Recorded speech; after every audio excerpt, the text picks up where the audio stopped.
The Great Stone Face, and Other Tales of the White Mountains *****. The Great Stone Face and Other Tales of the White Mountains by Nathaniel Hawthorne 1882. Contents: Introduction. The Great Stone Face, The Ambitious Guest, The Great Carbuncle, Sketches from Memory. Introduction. The first 3 numbers in this collection are Tales of the White Hills in New Hampshire. The passages from Sketches from Memory show that Hawthorne had visited the mountains in one of his occasional rambles from home, but there are no entries in his notebooks which give accounts of such a visit. There is, however, among these notes the following interesting paragraph, written in 1840 and clearly foreshadowing the Great Stone Face: the semblance of a human face to be formed on the side of a mountain, or in the fracture of a small stone, by a lusus naturae, freak of nature. The face is an object of curiosity for years or centuries, and by a boy is born whose features gradually assume the aspect of that portrait. At some critical juncture the resemblance is found to be perfect. A prophecy may be connected. It is not impossible that this conceit occurred to Hawthorne before he had himself seen the Old Man of the Mountain, or the profile, in the Frankeneier notch which is generally associated in the minds of readers with the Great Stone Face. In The Ambitious Guest he has made use of the incident still told to travelers through the Notch, of the destruction of the Willey family in August, 1826. The house occupied by the family was on the slope of a mountain, and after a long drought there was a terrible tempest which not only raised the river to a great height but loosened the surface of the mountain so that a great landslide took place. The house was in the track of the slide, and the family rushed out of doors. Had they remained within they would have been safe, for a ledge above the house parted the avalanche so that it was diverted into 2 paths and swept past the house on either side. Mr. and Mrs. Willey, their 5 children, and 2 hired men were crushed under the weight of earth, rocks, and trees. In the Sketches from Memory Hawthorne gives an intimation of the tale which he might write and did afterward write of the Great Carbuncle. The paper is interesting as showing what were the actual experiences out of which he formed his imaginative stories. The Great Stone Face and Other Tales of the White Mountains. The Great Stone Face. One afternoon, when the sun was going down, a mother and her little boy sat at the door of their cottage, talking about the Great Stone Face. They had but to lift their eyes, and there it was plainly to be seen, though miles away, with the sunshine brightening all its features. And what was the Great Stone Face? Embosomed amongst a family of lofty mountains, there was a valley so spacious that it contained many thousand inhabitants. Some of these good people dwelt in log huts, with the black forest all around them, on the steep and difficult hillsides. Others had their homes in comfortable farmhouses, and cultivated the rich soil on the gentle slopes or level surfaces of the valley. Others, again, were congregated into populous villages, where some wild, highland rivulet, tumbling down from its birthplace in the upper mountain region, had been caught and tamed by human cunning, and compelled to turn the machinery of cotton factories. The inhabitants of this valley, in short, were numerous, and of many modes of life. But all of them, grown people and children, had a kind of familiarity with the great stone face, although some possessed the gift of distinguishing this grand natural phenomenon more perfectly than many of their neighbors. The great stone face, then, was a work of nature in her mood of majesty playfulness, formed on the perpendicular side of a mountain by some immense rocks, which had been thrown together in such a position as, when viewed at a proper distance, precisely to resemble the features of the human countenance. It seemed as if an enormous giant, or a Titan, had sculptured his own likeness on the precipice. There was the broad arch of the forehead, 100 feet in height, the nose, with its long bridge, and the vast lips, which, if they could have spoken, would have rolled their thunder accents from one end of the valley to the other. True it is, that if the spectator approached too near, he lost the outline of the gigantic visage, and could discern only a heap of ponderous and gigantic rocks, piled in chaotic ruin one upon another. Retracing his steps, however, the wondrous features would again be seen, and the farther he withdrew from them, the more like a human face, with all its original divinity intact, did they appear, until, as it grew dim in the distance, with the clouds and glorified vapor of the mountains clustering about it, the great stone face seemed positively to be alive. It was a happy lot for children to grow up to manhood or womanhood with the great stone face before their eyes, for all the features were noble, and the expression was at once grand and sweet, as if it were the glow of a vast, warm heart, that embraced all mankind in its affections, and had room for more. It was an education only to look at it. According to the belief of many people, the valley owed much of its fertility to this benign aspect that was continually beaming over it, illuminating the clouds, and infusing its tenderness into the sunshine. As we began with saying, a mother and her little boy sat at their cottage door, gazing at the great stone face, and talking about it. The child's name was Ernest.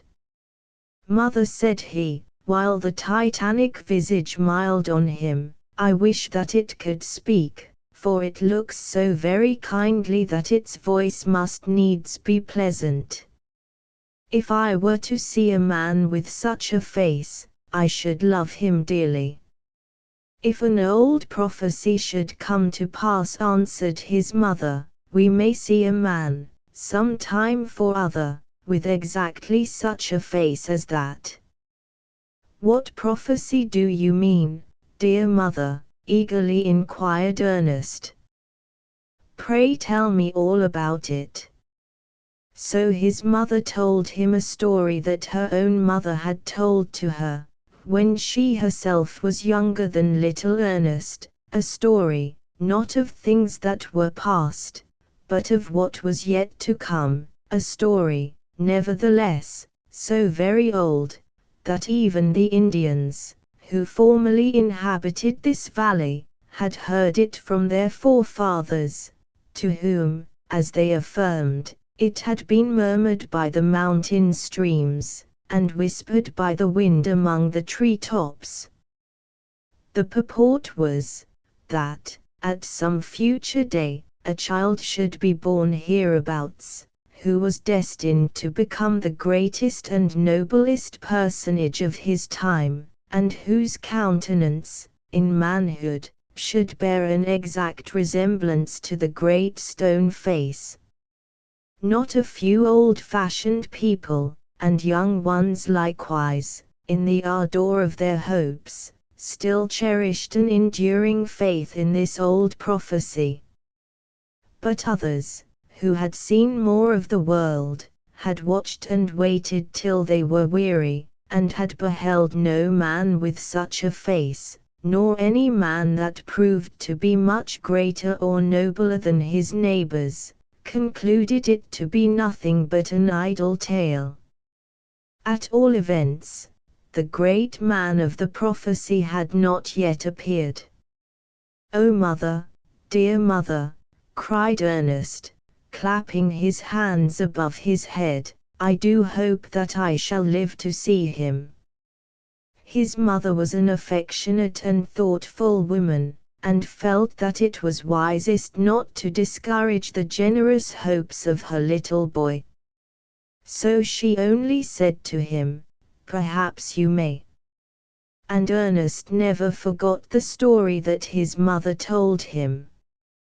It was always in his mind, whenever he looked upon the great stone face.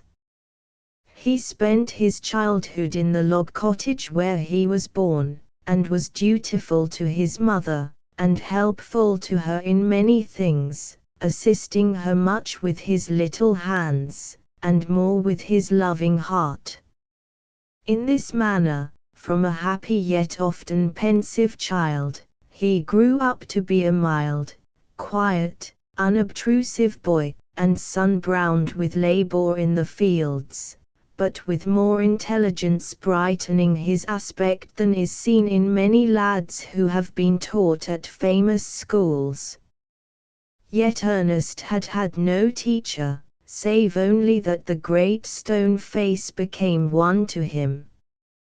When the toil of the day was over, he would gaze at it for hours, until he began to imagine that those vast features recognized him, and gave him a smile of kindness and encouragement, responsive to his own look of veneration. We must not take upon us to affirm that this was a mistake, although the face may have looked no more kindly at Ernest than at all the world besides. But the secret was that the boy's tender and confiding simplicity discerned what other people could not see, and thus the love, which was meant for all, became his peculiar portion. About this time there went a rumor throughout the valley, that the great man, foretold from ages long ago, who was to bear a resemblance to the great stone face, had appeared at last. It seems that, many years before, a young man had migrated from the valley and settled at a distant seaport, where, after getting together a little money, he had set up as a shopkeeper. His name, but I could never learn whether it was his real one, or a nickname that had grown out of his habits and success in life, was Gathergold. Being shrewd and active, and endowed by Providence with that inscrutable faculty which develops itself in what the world calls luck, he became an exceedingly rich merchant, and owner of a whole fleet of bulky-bottomed ships. All the countries of the globe appeared to join hands for the mere purpose of adding heap after heap to the mountainous accumulation of this one man's wealth. The cold regions of the north, almost within the gloom and shadow of the Arctic Circle, sent him their tribute in the shape of furs. Hot Africa sifted for him the golden sands of her rivers, and gathered up the ivory tusks of her great elephants out of the forests. The East came bringing him the rich shawls, and spices, and teas, and the effulgence of diamonds, and the gleaming purity of large pearls.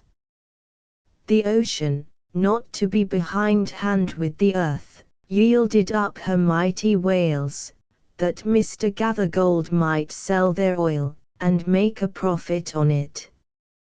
Be the original commodity what it might, it was gold within his grasp.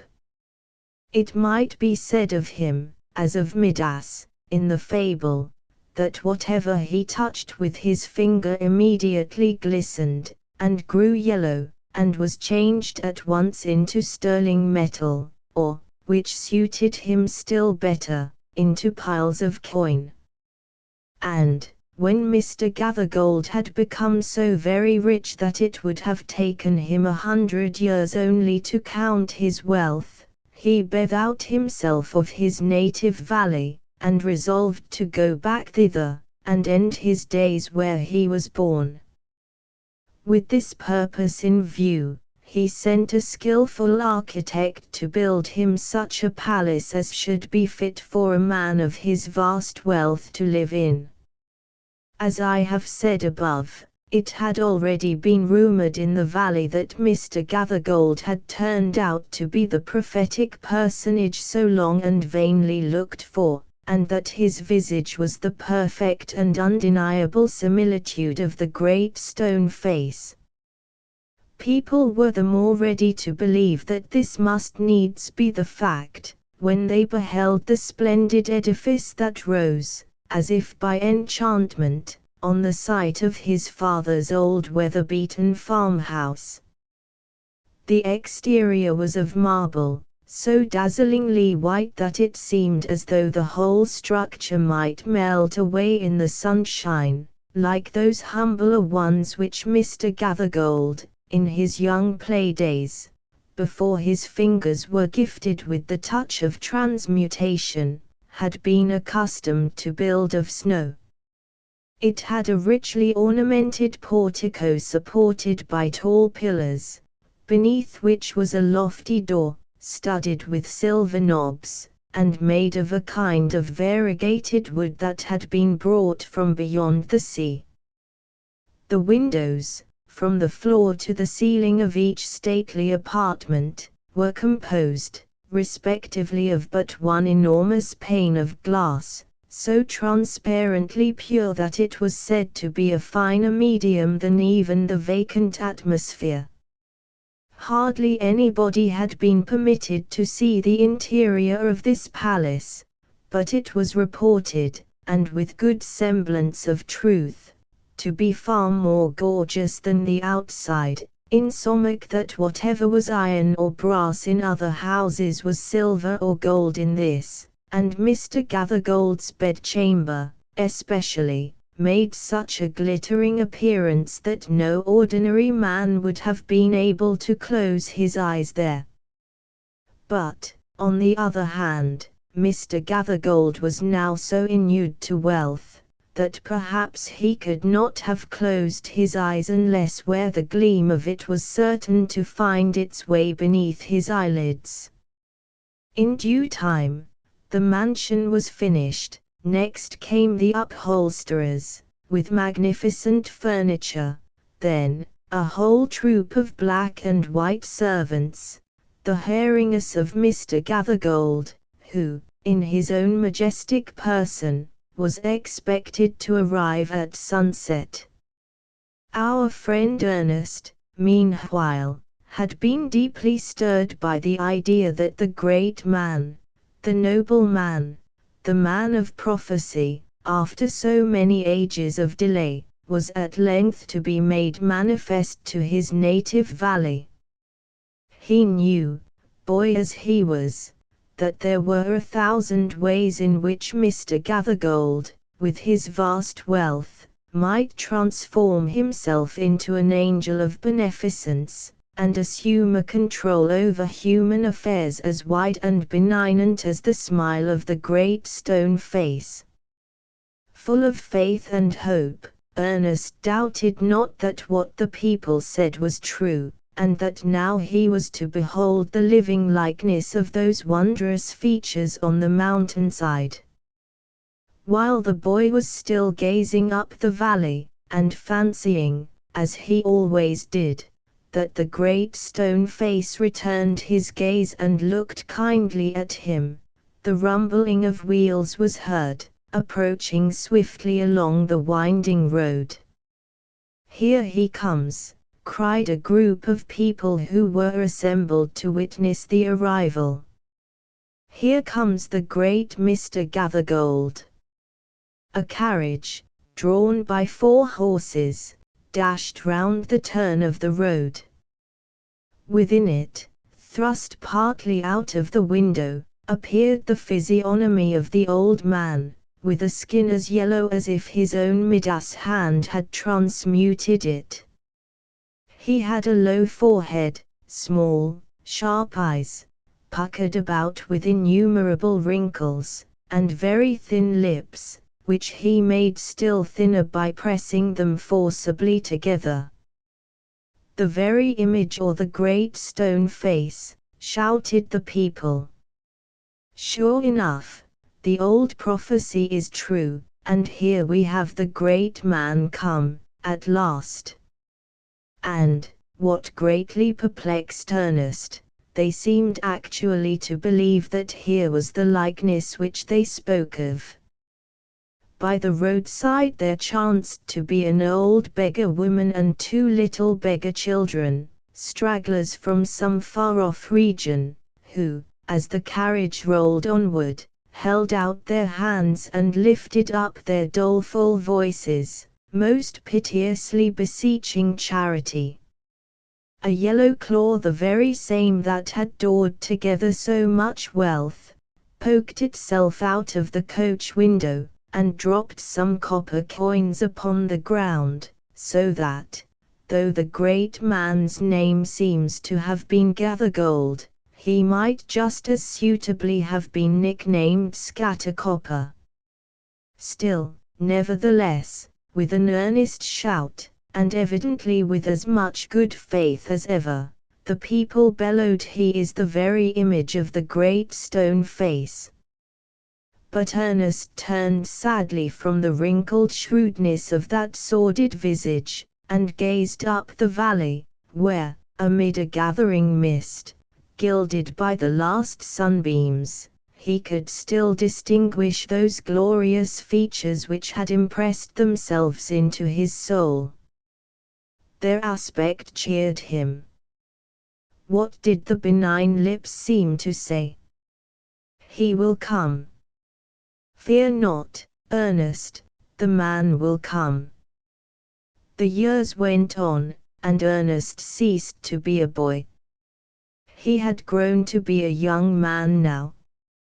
He attracted little notice from the other inhabitants of the valley, for they saw nothing remarkable in his way of life, save that, when the labor of the day was over, he still loved to go apart and gaze and meditate upon the great stone face.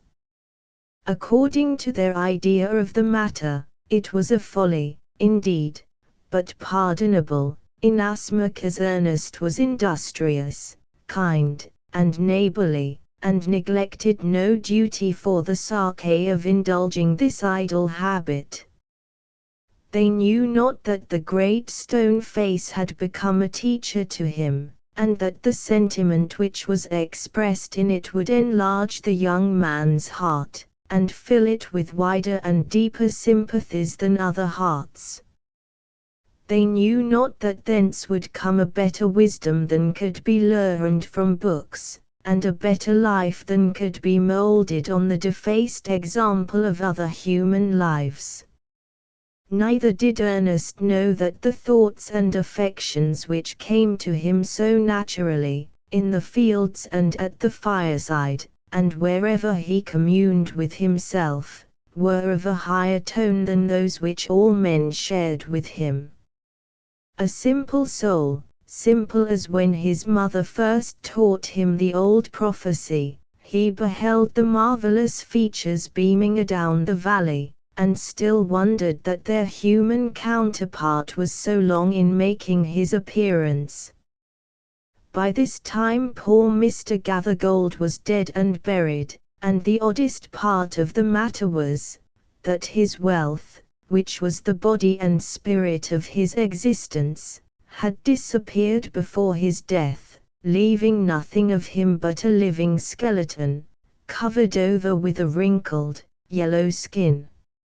Since the melting away of his gold, it had been very generally conceded that there was no such striking resemblance, after all, betwixt the ignoble features of the ruined merchant and that majestic face upon the mountainside. So the people ceased to honor him during his lifetime, and quietly consigned him to forgetfulness after his decease. Once in a while, it is true, his memory was brought up in connection with the magnificent palace which he had built, and which had long ago been turned into a hotel for the accommodation of strangers, multitudes of whom came, every summer, to visit that famous natural curiosity, the Great Stone Face. Thus, Mr. Gathergold being discredited and thrown into the shade, the man of prophecy was yet to come. It so happened that a native-born son of the valley, many years before, had enlisted as a soldier, and, after a great deal of hard fighting, had now become an illustrious commander. Whatever he may be called in history, he was known in camps and on the battlefield under the nickname of Old Blood and Thunder. This war-worn veteran, being now infirm with age and wounds, and weary of the turmoil of a military life, and of the roll of the drum and the clangor of the trumpet, that had so long been ringing in his ears, had lately signified a purpose of returning to his native valley, hoping to find repose where he remembered to have left it. The inhabitants, his old neighbors and their grown-up children, were resolved to welcome the renowned warrior with a salute of cannon and a public dinner, and all the more enthusiastically, it being affirmed that now, at last, the likeness of the Great Stone Face had actually appeared. An aide-de-camp of Old Blood and Thunder, traveling through the valley, was said to have been struck with the resemblance. Moreover, the schoolmates and early acquaintances of the general were ready to testify, on oath, that, to the best of their recollection, the aforesaid general had been exceedingly like the majestic image, even when a boy, only that the idea had never occurred to them at that period. Great, therefore, was the excitement throughout the valley, and many people, who had never once thought of glancing at the Great Stone Face for years before, now spent their time in gazing at it, for the sake of knowing exactly how General Blood and Thunder looked. On the day of the great festival, Ernest, with all the other people of the valley, left their work, and proceeded to the spot where the sylvan banquet was prepared. As he approached, the loud voice of the Reverend Dr. Battleblast was heard, beseeching a blessing on the good things set before them, and on the distinguished friend of peace in whose honor they were assembled. The tables were arranged in a cleared space of the woods, shut in by the surrounding trees, except where a vista opened eastward, and afforded a distant view of the Great Stone Face. Over the general's chair, which was a relic from the home of Washington, there was an arch of verdant boughs, with the laurel profusely intermixed, and surmounted by his country's banner, beneath which he had won his victories. Our friend Ernest raised himself on his tiptoes, in hopes to get a glimpse of the celebrated guest, but there was a mighty crowd about the tables anxious to hear the toasts and speeches, and to catch any word that might fall from the general in reply, and a volunteer company, doing duty as a guard, pricked ruthlessly with their bayonets at any particularly quiet person among the throng. So Ernest, being of an unobtrusive character, was thrust quite into the background, where he could see no more of Old Blood and Thunder's physiognomy than if it had been still blazing on the battlefield. To console himself, he turned towards the Great Stone Face, which, like a faithful and long-remembered friend, looked back and smiled upon him through the vista of the forest. Meantime, however, he could overhear the remarks of various individuals, who were comparing the features of the hero with the face on the distant mountainside. "'T is the same face, to a hair," cried one man, cutting a caper for joy. "Wonderfully like, that's a fact," responded another. "Like, why, I call it Old Blood and Thunder himself, in a monstrous looking glass," cried a third. "And why not? He's the greatest man of this or any other age, beyond a doubt." And then all three of the speakers gave a great shout, which communicated electricity to the crowd, and called forth a roar from 1,000 voices, that went reverberating for miles among the mountains, until you might have supposed that the great stone face had poured its thunder breath into the cry. All these comments, and this vast enthusiasm, served the more to interest our friend, nor did he think of questioning that now, at length, the mountain visage had found its human counterpart. It is true, Ernest had imagined that this long-looked-for personage would appear in the character of a man of peace, uttering wisdom, and doing good, and making people happy. But, taking an habitual breadth of view, with all his simplicity, he contended that Providence should choose its own method of blessing mankind, and could conceive that this great end might be effected even by a warrior and a bloody sword, should inscrutable wisdom see fit to order matters so. The general, was now the cry. "Hush, silence! Old Blood and Thunder's going to make a speech."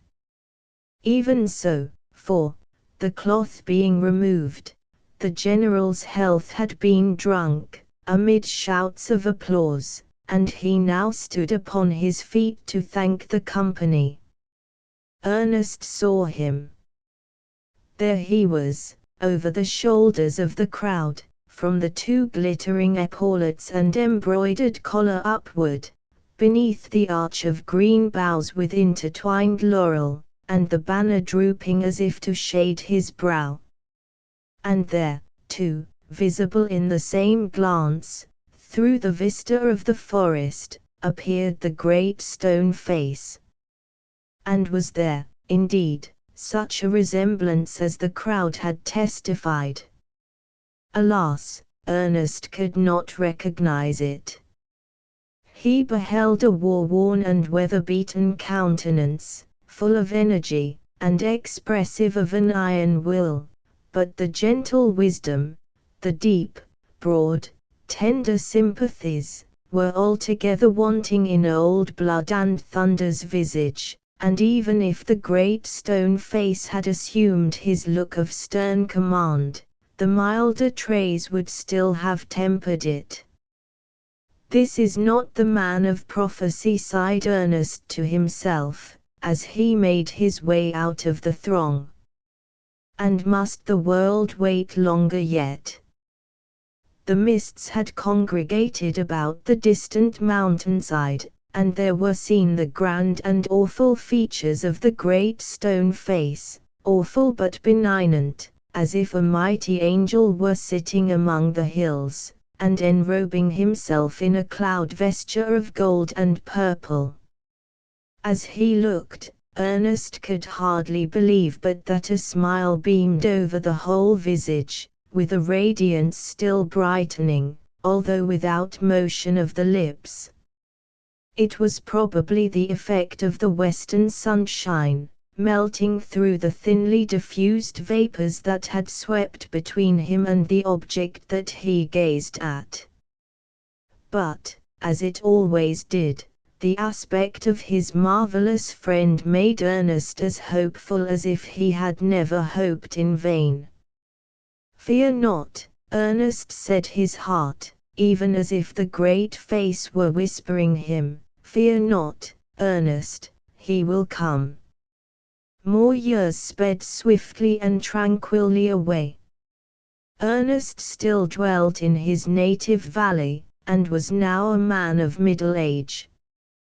By imperceptible degrees, he had become known among the people.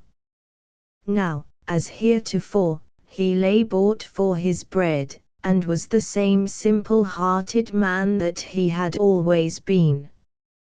But he had thought and felt so much, he had given so many of the best hours of his life to unworldly hopes for some great good to mankind, that it seemed as though he had been talking with the angels, and had imbibed a portion of their wisdom unawares.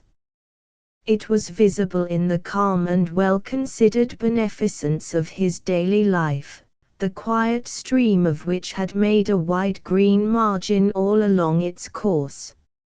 Not a day passed by, that the world was not the better because this man, humble as he was, had lived. He never stepped aside from his own path, yet would always reach a blessing to his neighbor. Almost involuntarily, too, he had become a preacher. The pure and high simplicity of his thought, which, as one of its manifestations, took shape in the good deeds that dropped silently from his hand, flowed also forth in speech. He uttered truths that wrought upon and molded the lives of those who heard him. His auditors, it may be, never suspected that Ernest, their own neighbor and familiar friend, was more than an ordinary man. Least of all did Ernest himself suspect it, but, inevitably as the murmur of a rivulet, came thoughts out of his mouth that no other human lips had spoken. When the people's minds had had a little time to cool, they were ready enough to acknowledge their mistake in imagining a similarity between General Blood and Thunder's truculent physiognomy and the benign visage on the mountainside. But now, again, there were reports and many paragraphs in the newspapers, affirming that the likeness of the great stone face had appeared upon the broad shoulders of a certain eminent statesman. He, like Mr. Gathergold and Old Blood and Thunder, was a native of the valley, but had left it in his early days, and taken up the trades of law and politics. Instead of the rich man's wealth and the warrior's sword, he had but a tongue, and it was mightier than both together. So wonderfully eloquent was he, that whatever he might choose to say, his auditors had no choice but to believe him. Wrong looked like right, and right like wrong, for when it pleased him, he could make a kind of illuminated fog with his mere breath, and obscure the natural daylight with it. His tongue, indeed, was a magic instrument. Sometimes it rumbled like the thunder, sometimes it warbled like the sweetest music. It was the blast of war, the song of peace, and it seemed to have a heart in it, when there was no such matter. In good truth, he was a wondrous man, and when his tongue had acquired him all other imaginable success, when it had been heard in halls of state, and in the courts of princes and potentates, after it had made him known all over the world, even as a voice crying from shore to shore, it finally persuaded his countrymen to select him for the presidency. Before this time, indeed, as soon as he began to grow celebrated, his admirers had found out the resemblance between him and the great stone face, and so much were they struck by it, that throughout the country this distinguished gentleman was known by the name of Old Stony Phiz. The phrase was considered as giving a highly favorable aspect to his political prospects, for, as is likewise the case with the popedom, nobody ever becomes president without taking a name other than his own. While his friends were doing their best to make him president, Old Stony Phiz, as he was called, set out on a visit to the valley where he was born. Of course, he had no other object than to shake hands with his fellow citizens, and neither thought nor cared about any effect which his progress through the country might have upon the election. Magnificent preparations were made to receive the illustrious statesman. A cavalcade of horsemen set forth to meet him at the boundary line of the state, and all the people left their business and gathered along the wayside to see him pass. Among these was Ernest. Though more than once disappointed, as we have seen, he had such a hopeful and confiding nature, that he was always ready to believe in whatever seemed beautiful and good. He kept his heart continually open, and thus was sure to catch the blessing from on high when it should come.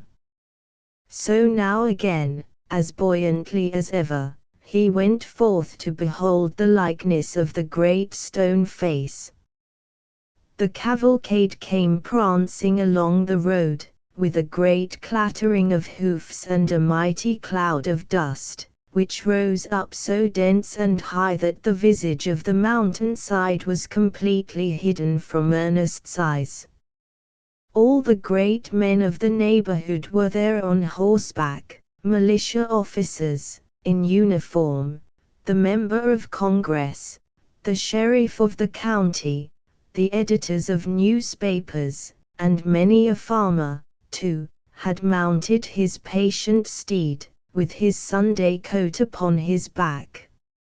It really was a very brilliant spectacle, especially as there were numerous banners flaunting over the cavalcade, on some of which were gorgeous portraits of the illustrious statesman and the great stone face, smiling familiarly at one another, like two brothers. If the pictures were to be trusted, the mutual resemblance, it must be confessed, was marvelous.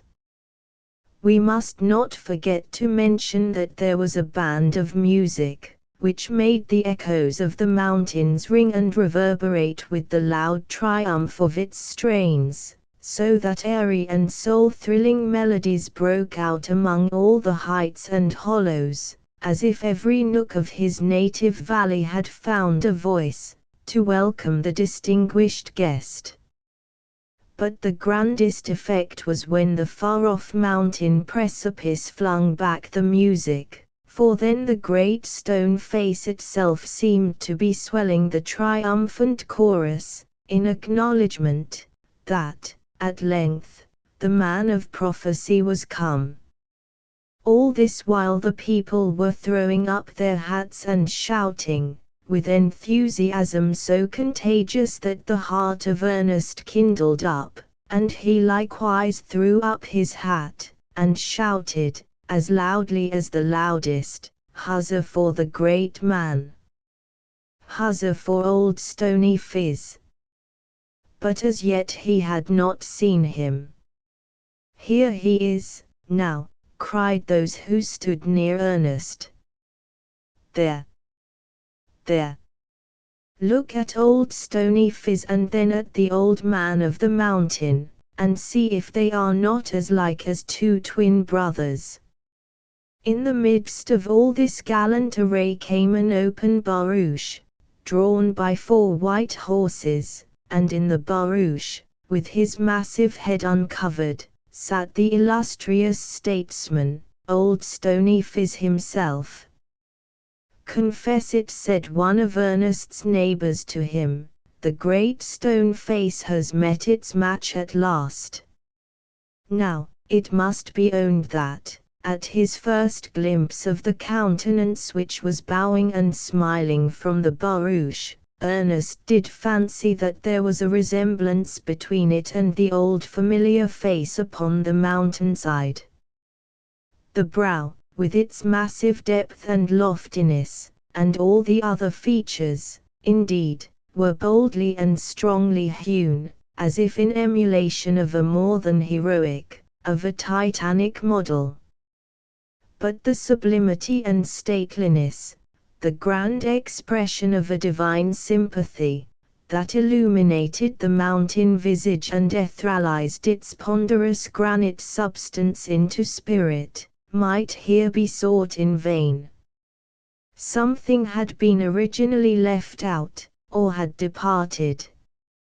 And therefore the marvelously gifted statesman had always a weary gloom in the deep caverns of his eyes, as of a child that has outgrown its playthings, or a man of mighty faculties and little aims, whose life, with all its high performances, was vague and empty, because no high purpose had endowed it with reality. Still, Ernest's neighbor was thrusting his elbow into his side, and pressing him for an answer. "Confess, confess.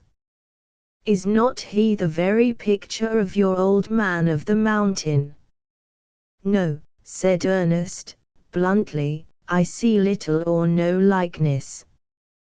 "Then so much the worse for the great stone face," answered his neighbor. And again he set up a shout for old Stony Phiz.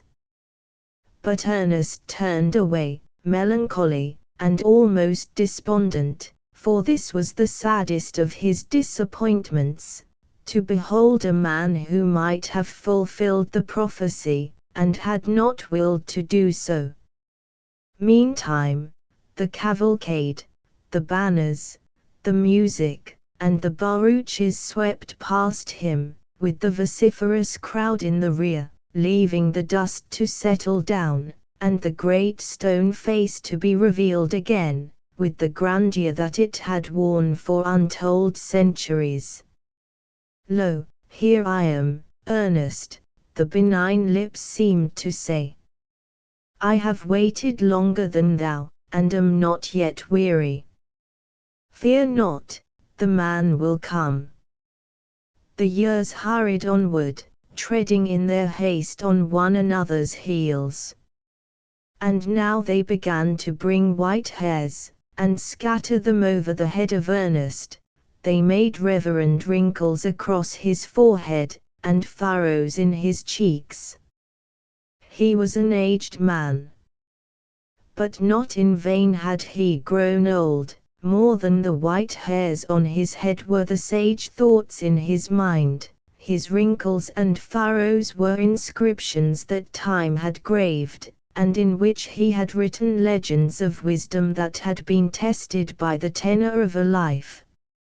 And Ernest had ceased to be obscure.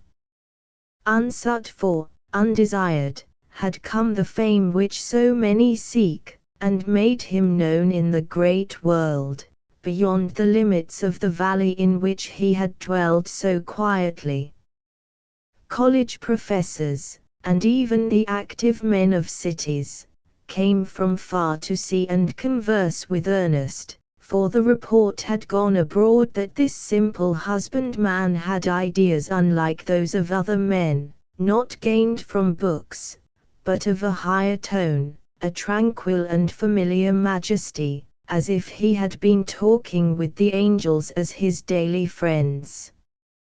Whether it were sage, statesman, or philanthropist, Ernest received these visitors with the gentle sincerity that had characterized him from boyhood, and spoke freely with them of whatever came uppermost, or lay deepest in his heart or their own.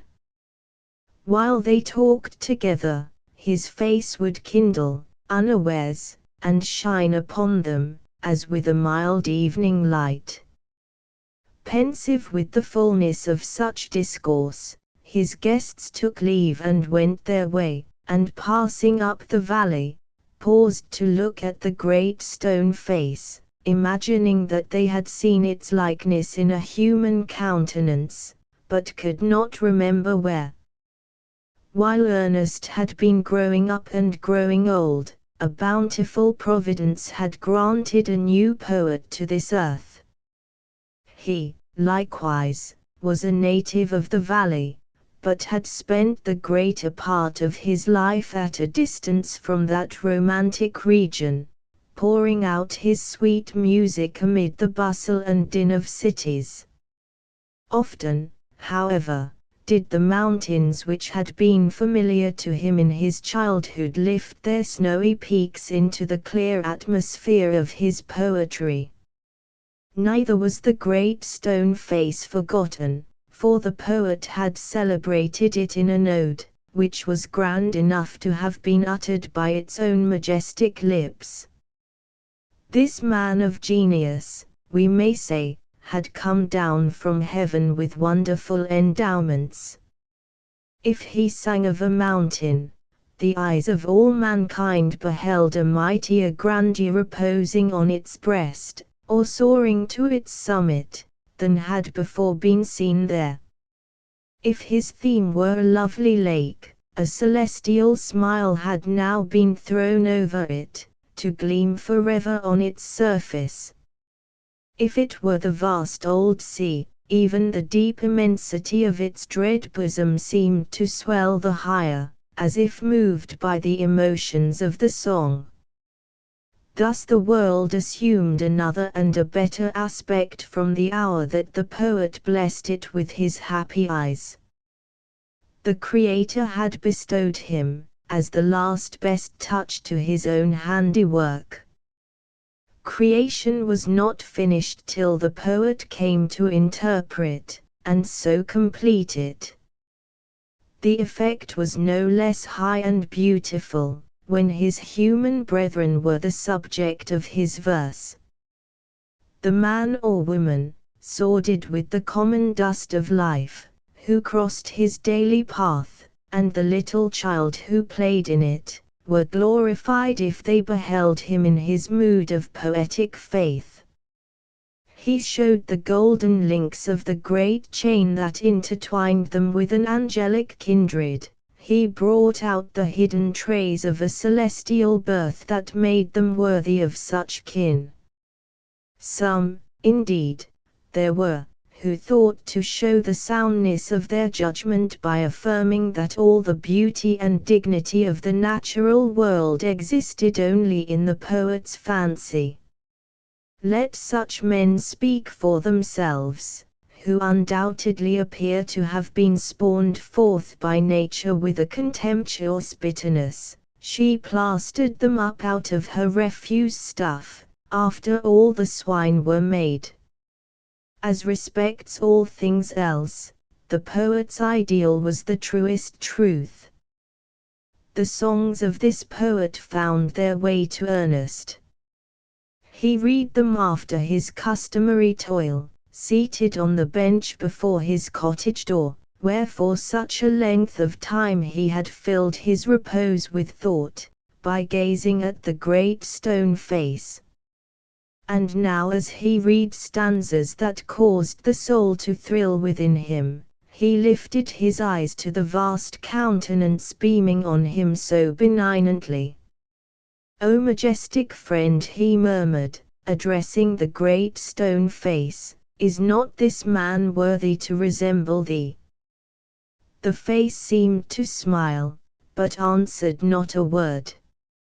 Now it happened that the poet, though he dwelt so far away, had not only heard of Ernest, but had meditated much upon his character, until he deemed nothing so desirable as to meet this man, whose untaught wisdom walked hand in hand with the noble simplicity of his life. One summer morning, therefore, he took passage by the railroad, and, in the decline of the afternoon, alighted from the cars at no great distance from Ernest's cottage. The great hotel, which had formerly been the palace of Mr. Gathergold, was close at hand, but the poet, with his carpet-bag on his arm, inquired at once where Ernest dwelt, and was resolved to be accepted as his guest. Approaching the door, he there found the good old man, holding a volume in his hand, which alternately he read, and then, with a finger between the leaves, looked lovingly at the great stone face. "Good evening," said the poet. "Can you give a traveler a night's lodging?" "Willingly," answered Ernest, and then he added, smiling, "Methinks I never saw the great stone face look so hospitably at a stranger." The poet sat down on the bench beside him, and he and Ernest talked together. Often had the poet held intercourse with the wittiest and the wisest, but never before with a man like Ernest, whose thoughts and feelings gushed up with such a natural feeling, and who made great truths so familiar by his simple utterance of them. Angels, as had been so often said, seemed to have wrought with him at his labor in the fields. Angels seemed to have sat with him by the fireside, and, dwelling with angels as friend with friends, he had imbibed the sublimity of their ideas, and imbued it with the sweet and lowly charm of household words. So thought the poet. And Ernest, on the other hand, was moved and agitated by the living images which the poet flung out of his mind, and which peopled all the air about the cottage door with shapes of beauty, both gay and pensive. The sympathies of these two men instructed them with a profounder sense than either could have attained alone. Their minds accorded into one strain, and made delightful music which neither of them could have claimed as all his own, nor distinguished his own share from the other's.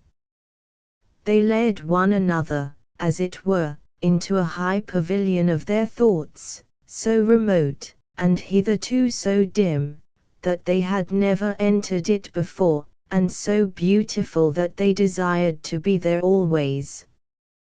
As Ernest listened to the poet, he imagined that the great stone face was bending forward to listen too. He gazed earnestly into the poet's glowing eyes. "Who are you, my strangely gifted guest?" he said. The poet laid his finger on the volume that Ernest had been reading. "You have read these poems," said he. "You know me, then, for I wrote them." Again, and still more earnestly than before, Ernest examined the poet's features, then turned towards the great stone face, then back, with an uncertain aspect, to his guest. But his countenance fell, he shook his head, and sighed. "Wherefore are you sad?" inquired the poet. "Because," replied Ernest, "all through life I have awaited the fulfillment of a prophecy, and, when I read these poems, I hoped that it might be fulfilled in you." "You hoped," answered the poet, faintly smiling, "to find in me the likeness of the great stone face. And you are disappointed, as formerly with Mr. Gathergold, and Old Blood and Thunder, and Old Stony Phiz." "Yes, Ernest, it is my doom. You must add my name to the illustrious three, and record another failure of your hopes. For, in shame and sadness do I speak it, Ernest, I am not worthy to be typified by yonder benign and majestic image."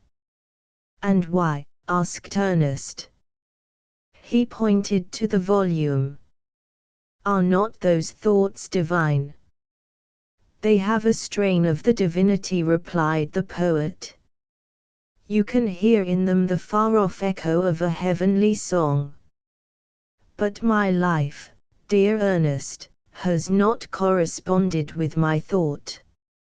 I have had grand dreams, but they have been only dreams, because I have lived, and that, too, by my own choice among poor and mean realities. Sometimes, even, shall I dare to say it, I lack faith in the grandeur, the beauty, and the goodness, which my own works are said to have made more evident in nature and in human life.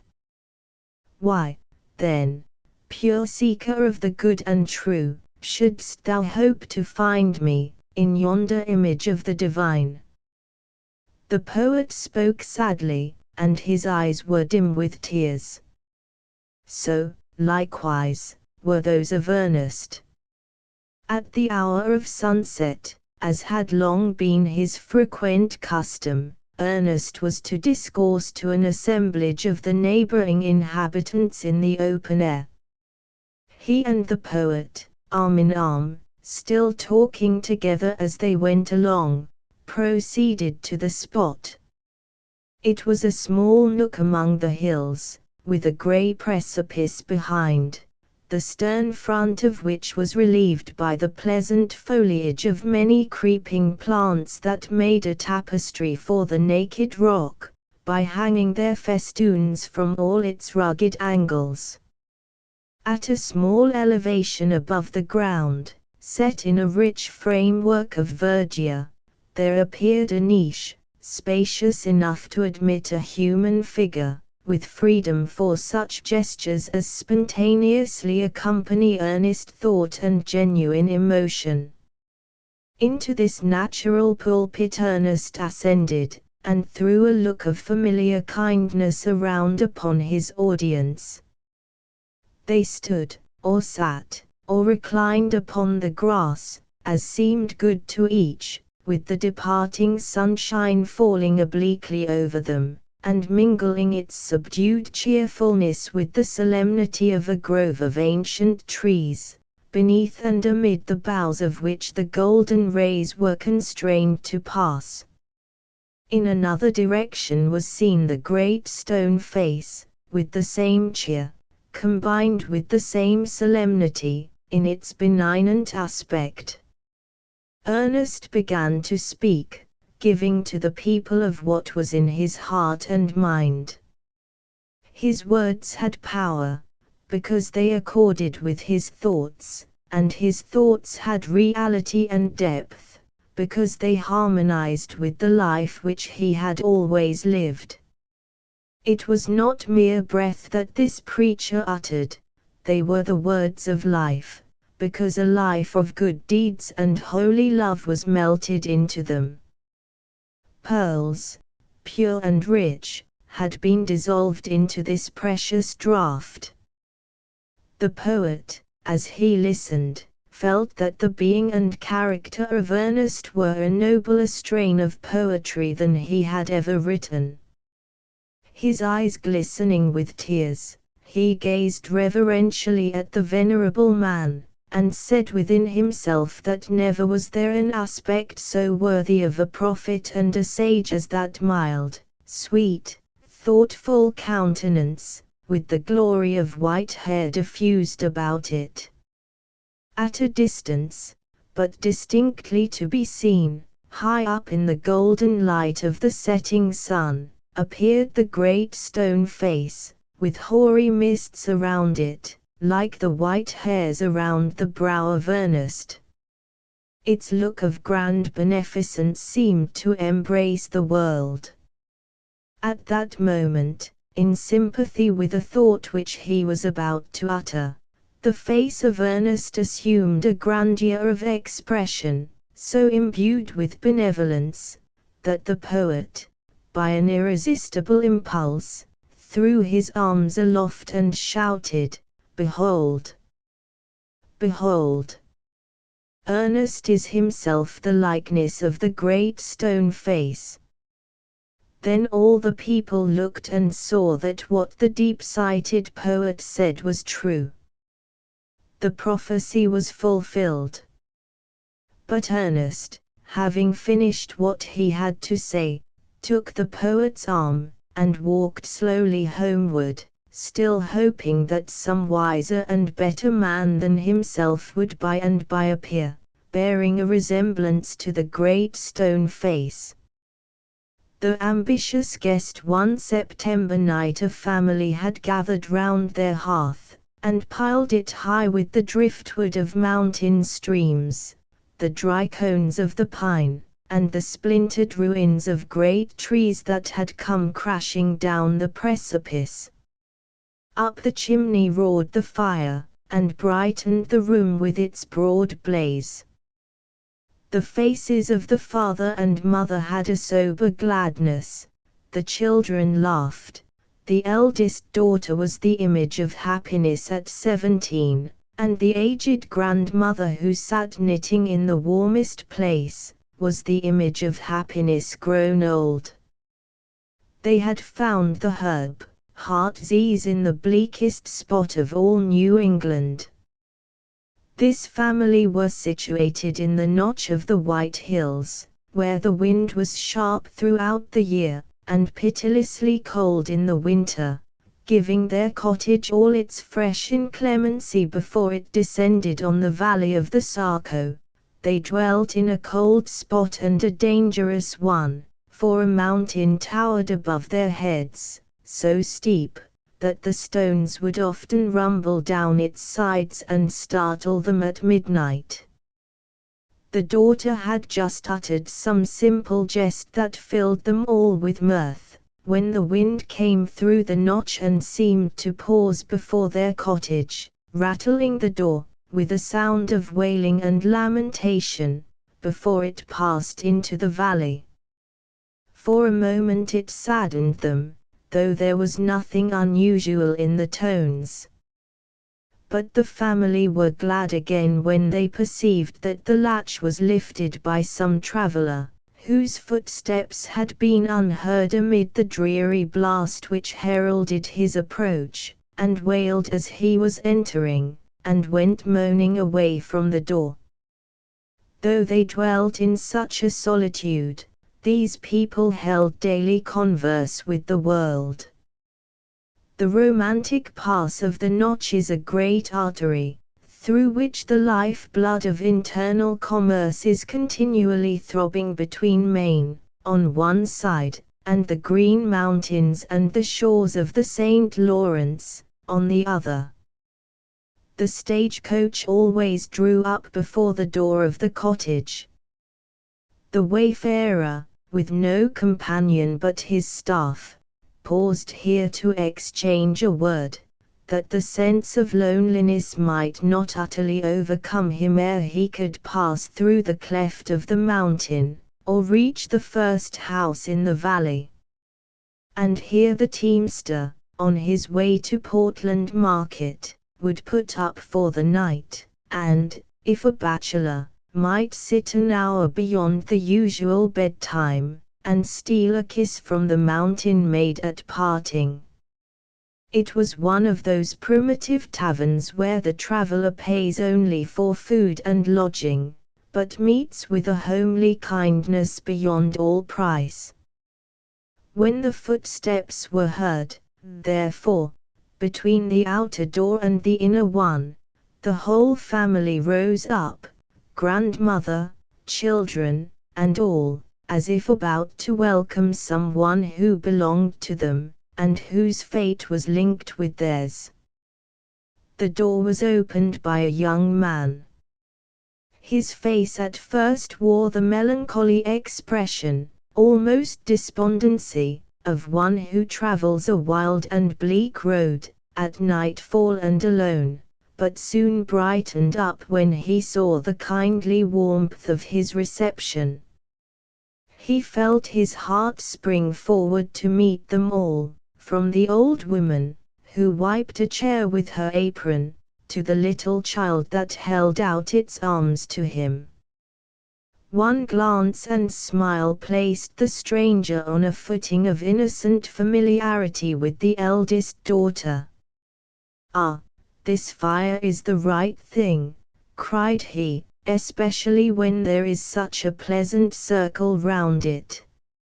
I am quite benumbed, for the notch is just like the pipe of a great pair of bellows. It has blown a terrible blast in my face all the way from Bartlett.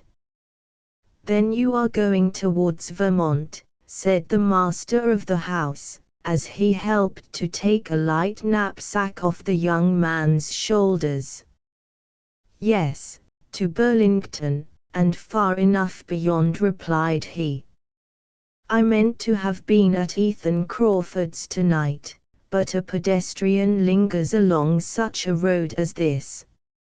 It is no matter, for, when I saw this good fire, and all your cheerful faces, I felt as if you had kindled it on purpose for me, and were waiting my arrival.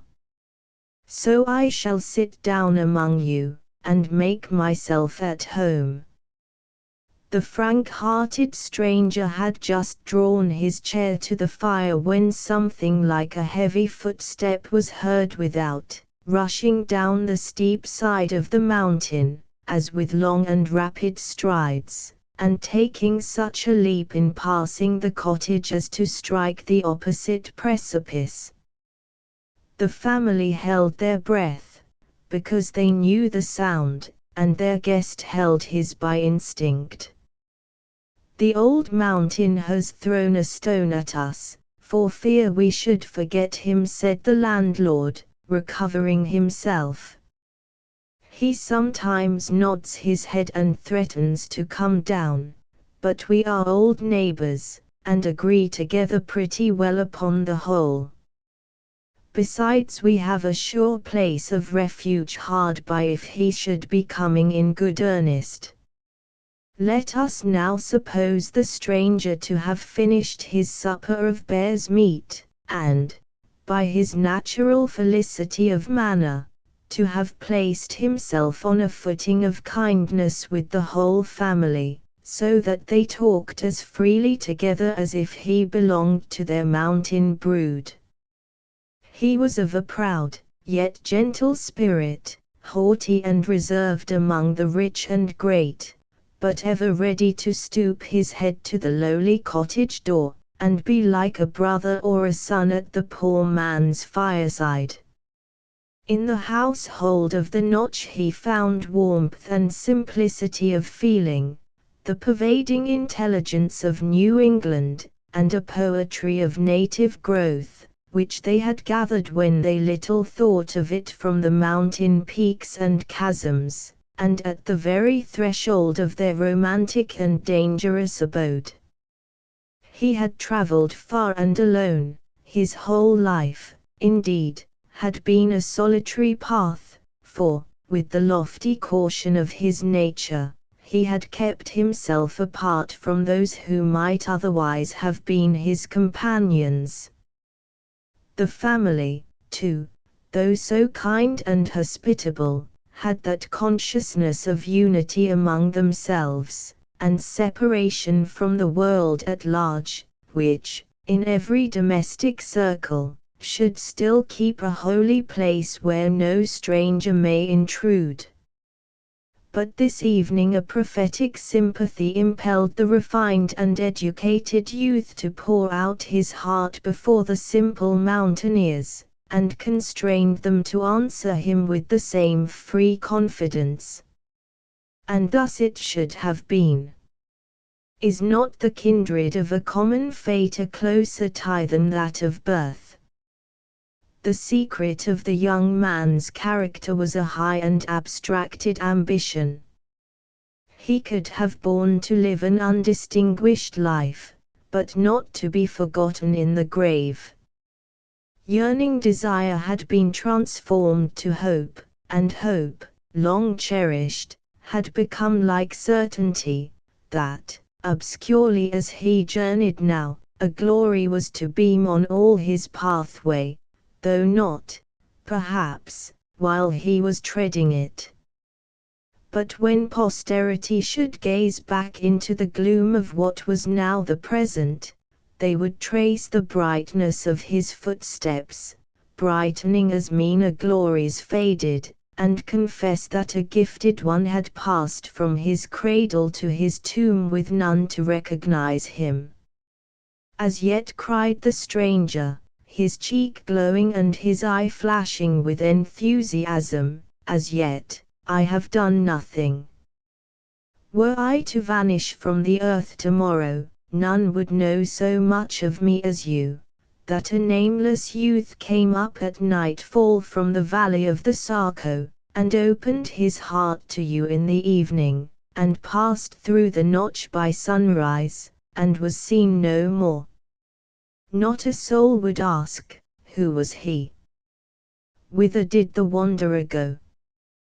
But I cannot die till I have achieved my destiny. Then, let death come. I shall have built my monument. There was a continual flow of natural emotion, gushing forth amid abstracted reverie, which enabled the family to understand this young man's sentiments, though so foreign from their own. With quick sensibility of the ludicrous, he blushed at the ardor into which he had been betrayed. "You laugh at me," said he, taking the eldest daughter's hand, and laughing himself. "You think my ambition as nonsensical as if I were to freeze myself to death on the top of Mount Washington, only that people might spy at me from the country round about. And, truly, that would be a noble pedestal for a man's statue." "It is better to sit here by this fire," answered the girl, blushing, "and be comfortable and contented, though nobody thinks about us." "I suppose," said her father, after a fit of musing, "there is something natural in what the young man says, and if my mind had been turned that way, I might have felt just the same. It is strange, wife, how his talk has set my head running on things that are pretty certain never to come to pass." "Perhaps they may," observed the wife. "Is the man thinking what he will do when he is a widower?" "No, no," cried he, repelling the idea with reproachful kindness. "When I think of your death, Esther, I think of mine, too. But I was wishing we had a good farm in Bartlett, or Bethlehem, or Littleton, or some other township round the White Mountains, but not where they could tumble on our heads. I should want to stand well with my neighbors and be called squire, and sent to General Court for a term or two, for a plain, honest man may do as much good there as a lawyer. And when I should be grown quite an old man, and you an old woman, so as not to be long apart, I might die happy enough in my bed, and leave you all crying around me. A slate gravestone would suit me as well as a marble one, with just my name and age, and a verse of a hymn, and something to let people know that I lived an honest man and died a Christian." "There now," exclaimed the stranger, "it is our nature to desire a monument, be it slate or marble, or a pillar of granite, or a glorious memory in the universal heart of man." "We're in a strange way, tonight," said the wife, with tears in her eyes. "They say it's a sign of something, when folks' minds go a-wandering so. Hark to the children."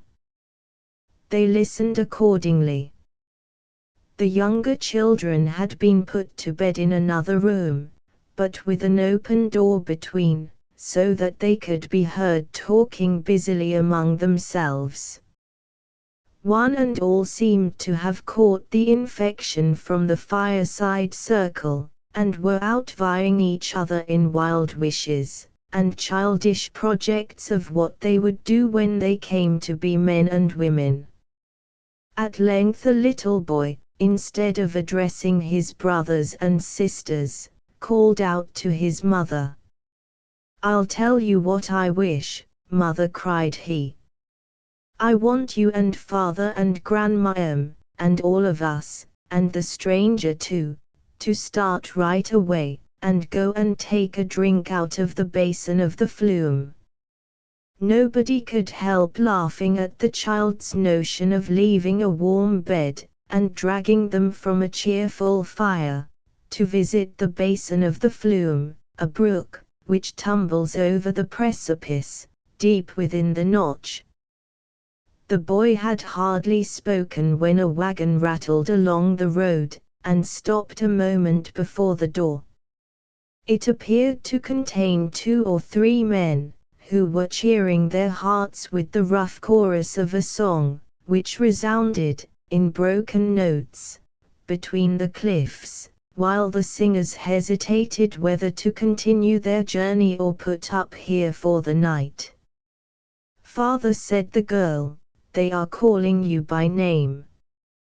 But the good man doubted whether they had really called him, and was unwilling to show himself too solicitous of gain by inviting people to patronize his house. He therefore did not hurry to the door, and the lash being soon applied, the travelers plunged into the notch, still singing and laughing, though their music and mirth came back drearily from the heart of the mountain. "There, mother," cried the boy, again. "They'd have given us a ride to the flume." Again they laughed at the child's pertinacious fancy for a night ramble. But it happened that a light cloud passed over the daughter's spirit. She looked gravely into the fire, and drew a breath that was almost a sigh. It forced its way, in spite of a little struggle to repress it. Then, starting and blushing, she looked quickly round the circle, as if they had caught a glimpse into her bosom. The stranger asked what she had been thinking of. "Nothing," answered she, with a downcast smile. "Only I felt lonesome just then." "Oh, I have always had a gift of feeling what is in other people's hearts," said he, half seriously. "Shall I tell the secrets of yours? For I know what to think when a young girl shivers by a warm hearth, and complains of lonesomeness at her mother's side. Shall I put these feelings into words?"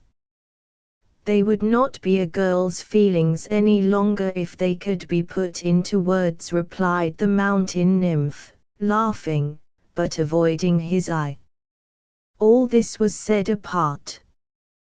Perhaps a germ of love was springing in their hearts, so pure that it might blossom in paradise, since it could not be matured on earth, for women worship such gentle dignity as his, and the proud, contemplative, yet kindly soul is oftenest captivated by simplicity like hers. But while they spoke softly, and he was watching the happy sadness, the lightsome shadows, the shy yearnings of a maiden's nature, the wind through the notch took a deeper and drearier sound. It seemed, as the fanciful stranger said, like the choral strain of the spirits of the blast, who in old Indian times had their dwelling among these mountains, and made their heights and recesses a sacred region. There was a wail along the road, as if a funeral were passing. To chase away the gloom, the family threw pine branches on their fire, till the dry leaves crackled and the flame arose, discovering once again a scene of peace and humble happiness. The light hovered about them fondly, and caressed them all. There were the little faces of the children, peeping from their bed apart, and here the father's frame of strength, the mother's subdued and careful mien, the high-browed youth, the budding girl, and the good old grandam, still knitting in the warmest place. The aged woman looked up from her task, and, with fingers ever busy, was the next to speak. "Old folks have their notions," said she, "as well as young ones. You've been wishing and planning, and letting your heads run on one thing and another, till you've set my mind a wandering too. Now what should an old woman wish for, when she can go but a step or two before she comes to her grave? Children, it will haunt me night and day till I tell you." "What is it, mother?" cried the husband and wife at once. Then the old woman, with an air of mystery which drew the circle closer round the fire, informed them that she had provided her grave clothes some years before, a nice linen shroud, a cap with a muslin ruff, and everything of a finer sort than she had worn since her wedding day. But this evening an old superstition had strangely recurred to her. It used to be said, in her younger days, that if anything were amiss with a corpse, if only the ruff were not smooth, or the cap did not set right, the corpse in the coffin and beneath the clods would strive to put up its cold hands and arrange it. The bare thought made her nervous. "Don't talk so, grandmother," said the girl, shuddering. "Now," continued the old woman, with singular earnestness, yet smiling strangely at her own folly, "I want one of you, my children, when your mother is dressed and in the coffin, I want one of you to hold a looking-glass over my face. Who knows but I may take a glimpse at myself, and see whether all's right. Old and young, we dream of graves and monuments," murmured the stranger youth. "I wonder how mariners feel when the ship is sinking, and they, unknown and undistinguished, are to be buried together in the ocean, that wide and nameless sepulchre." For a moment, the old woman's ghastly conception so engrossed the minds of her hearers that a sound abroad in the night, rising like the roar of a blast, had grown broad, deep, and terrible, before the fated group were conscious of it. The house and all within it trembled, the foundations of the earth seemed to be shaken, as if this awful sound were the peal of the last trump. Young and old exchanged one wild glance, and remained an instant, pale, affrighted, without utterance, or power to move. Then the same shriek burst simultaneously from all their lips. "The slide! The slide!" The simplest words must intimate, but not portray, the unutterable horror of the catastrophe. The victims rushed from their cottage, and sought refuge in what they deemed a safer spot, where, in contemplation of such an emergency, a sort of barrier had been reared. Alas! They had quitted their security, and fled right into the pathway of destruction. Down came the whole side of the mountain, in a cataract of ruin. Just before it reached the house, the stream broke into two branches, shivered not a window there, but overwhelmed the whole vicinity, blocked up the road, and annihilated everything in its dreadful course.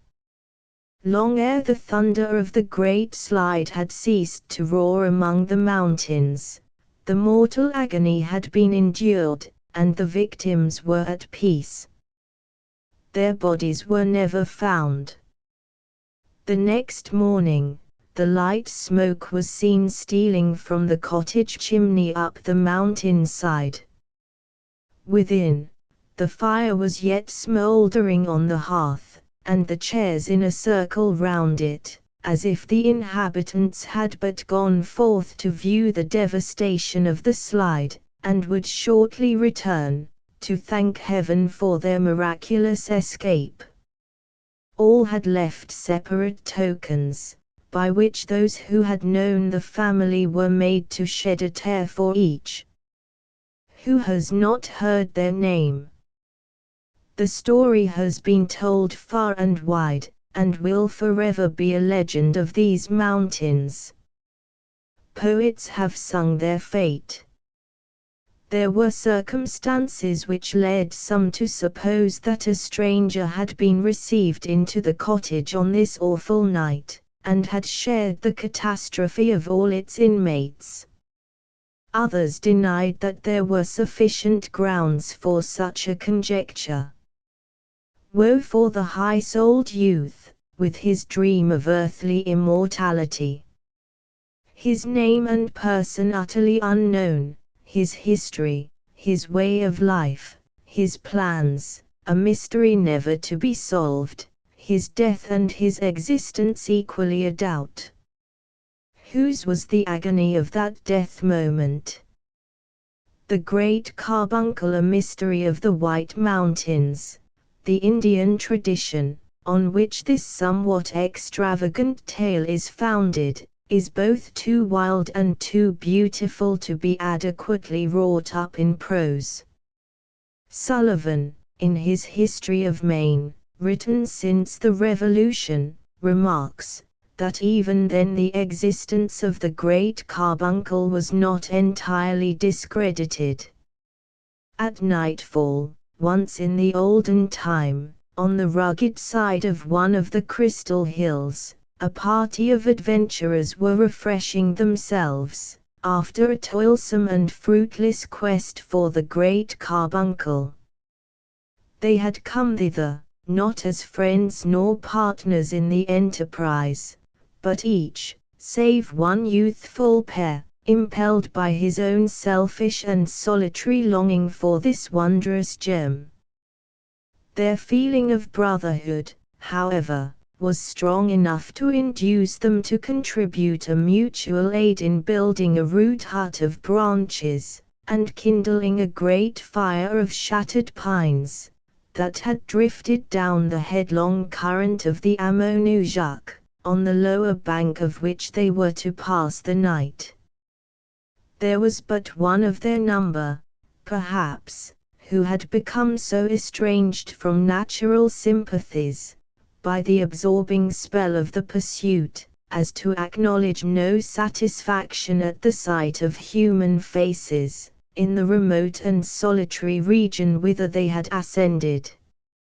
A vast extent of wilderness lay between them and the nearest settlement, while scant a mile above their heads was that black verge where the hills throw off their shaggy mantle of forest trees, and either robe themselves in clouds or tower naked into the sky. The roar of the Ammonoosuc would have been too awful for endurance if only a solitary man had listened, while the mountain stream talked with the wind. The adventurers, therefore, exchanged hospitable greetings, and welcomed one another to the hut, where each man was the host, and all were the guests of the whole company. They spread their individual supplies of food on the flat surface of a rock, and partook of a general repast, at the close of which, a sentiment of good fellowship was perceptible among the party, though repressed by the idea that the renewed search for the Great Carbuncle must make them strangers again in the morning. 7 men and 1 young woman, they warmed themselves together at the fire, which extended its bright wall along the whole front of their wigwam. As they observed the various and contrasted figures that made up the assemblage, each man looking like a caricature of himself, in the unsteady light that flickered over him, they came mutually to the conclusion that an odder society had never met, in city or wilderness, on mountain or plain. The eldest of the group, a tall, lean, weather-beaten man, some 60 years of age, was clad in the skins of wild animals, whose fashion of dress he did well to imitate, since the deer, the wolf, and the bear had long been his most intimate companions. He was one of those ill-fated mortals, such as the Indians told of, whom, in their early youth, the great carbuncle smote with a peculiar madness, and became the passionate dream of their existence. All who visited that region knew him as the Seeker and by no other name. As none could remember when he first took up the search, there went a fable in the valley of the Saco, that for his inordinate lust after the great carbuncle, he had been condemned to wander among the mountains till the end of time, still with the same feverish hopes at sunrise, the same despair at eve. Near this miserable seeker sat a little elderly personage, wearing a high-crowned hat, shaped somewhat like a crucible. He was from beyond the sea, a Dr. Cacafadel, who had wilted and dried himself into a mummy by continually stooping over charcoal furnaces, and inhaling unwholesome fumes during his researches in chemistry and alchemy. It was told of him, whether truly or not, that, at the commencement of his studies, he had drained his body of all its richest blood, and wasted it, with other inestimable ingredients, in an unsuccessful experiment, and had never been a well man since. Another of the adventurers was Master Bodpig Snort, a weighty merchant and selector Boston, and an elder of the famous Mr. Norton's church.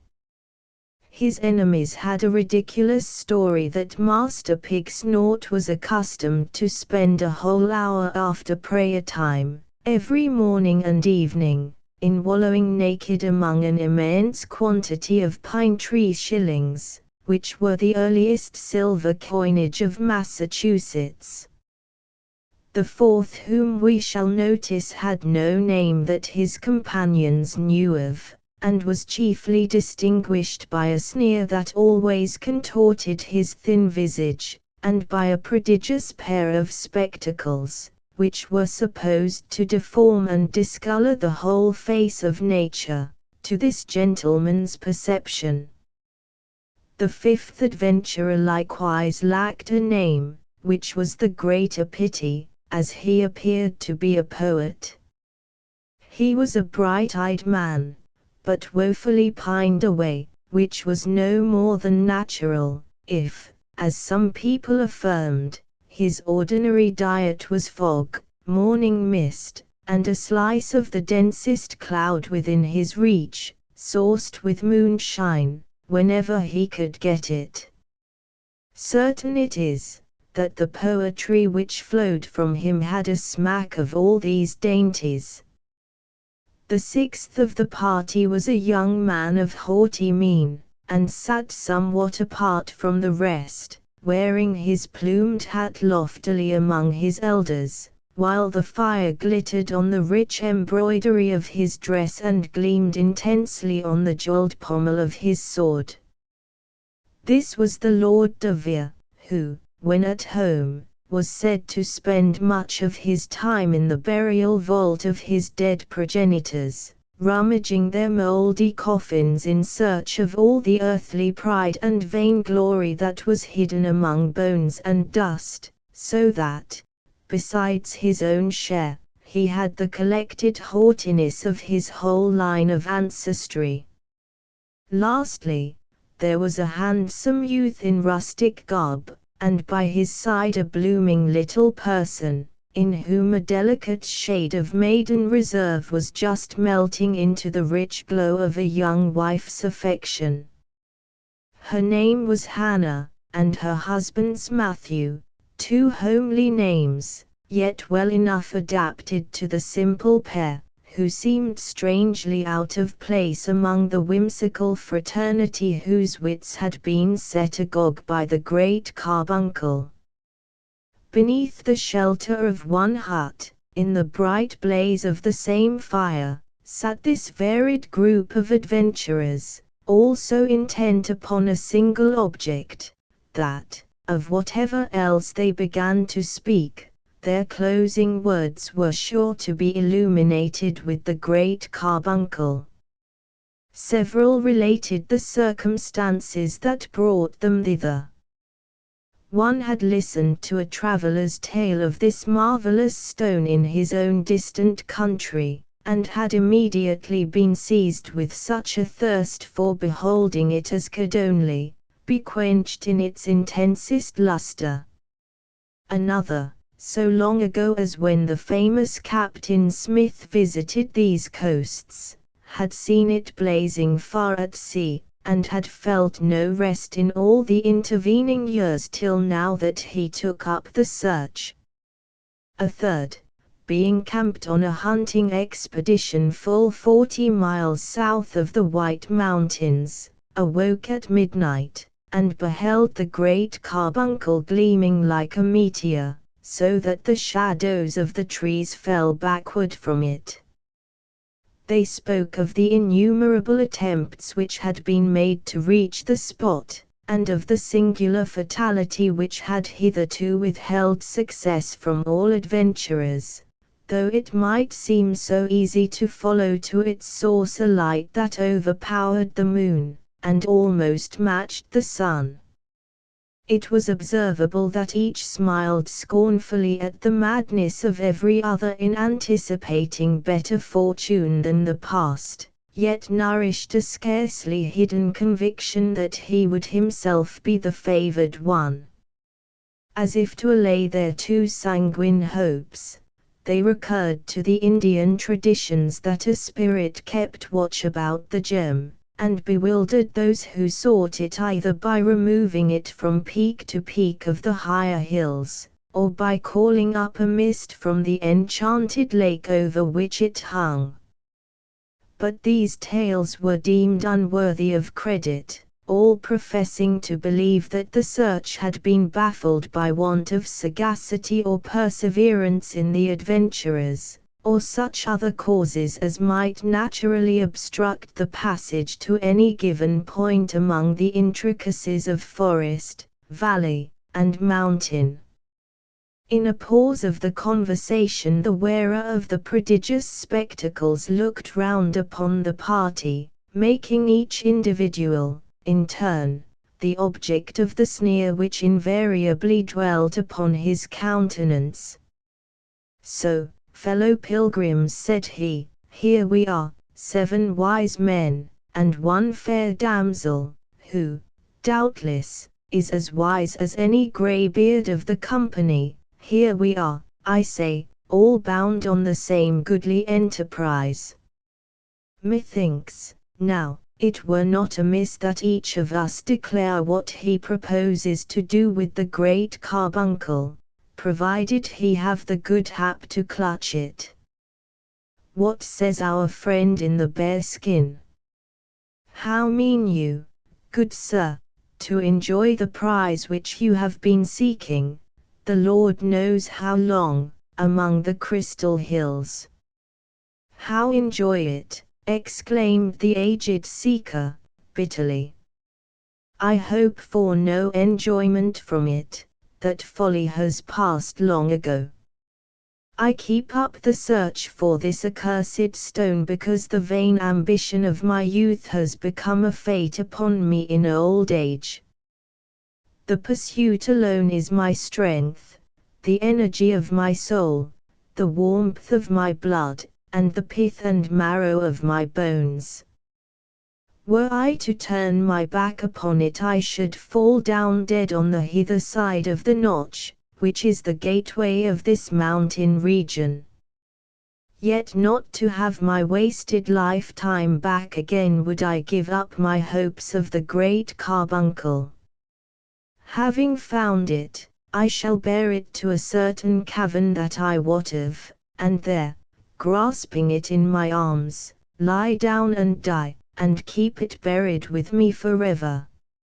O wretch, regardless of the interests of science, cried Dr. Cacaphodel, with philosophic indignation.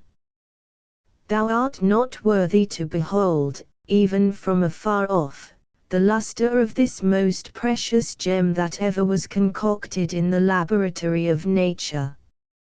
Mine is the sole purpose for which a wise man may desire the possession of the great carbuncle.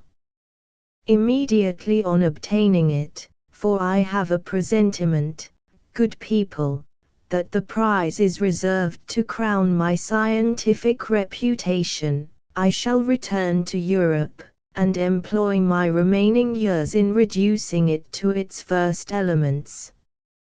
A portion of the stone will I grind to impalpable powder, other parts shall be dissolved in acids, or whatever solvents will act upon so admirable a composition, and the remainder I design to melt in the crucible, or set on fire with the blowpipe. By these various methods I shall gain an accurate analysis, and finally bestow the result of my labors upon the world in a folio volume. Excellent, quoth the man with the spectacles.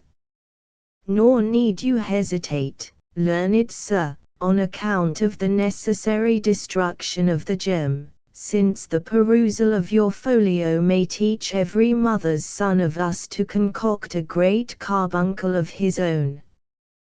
But, verily said Master Ishabod Pigsnort, for mine own part I object to the making of these counterfeits, as being calculated to reduce the marketable value of the true gem.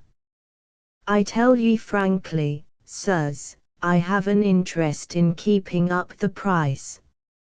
Here have I quitted my regular traffic, leaving my warehouse in the care of my clerks, and putting my credit to great hazard, and, furthermore, have put myself in peril of death or captivity by the accursed heathen savages, and all this without daring to ask the prayers of the congregation, because the quest for the great carbuncle is deemed little better than a traffic with the evil one. Now think ye that I would have done this grievous wrong to my soul, body, reputation, and estate, without a reasonable chance of profit? Not I, pious Master Pigsnort, said the man with the spectacles. I never laid such a great folly to thy charge. Truly, I hope not, said the merchant. Now, as touching this great carbuncle, I am free to own that I have never had a glimpse of it, but be it only the 100th part so bright as people tell, it will surely outvalue the great Mogul's best diamond, which he holds at an incalculable sum.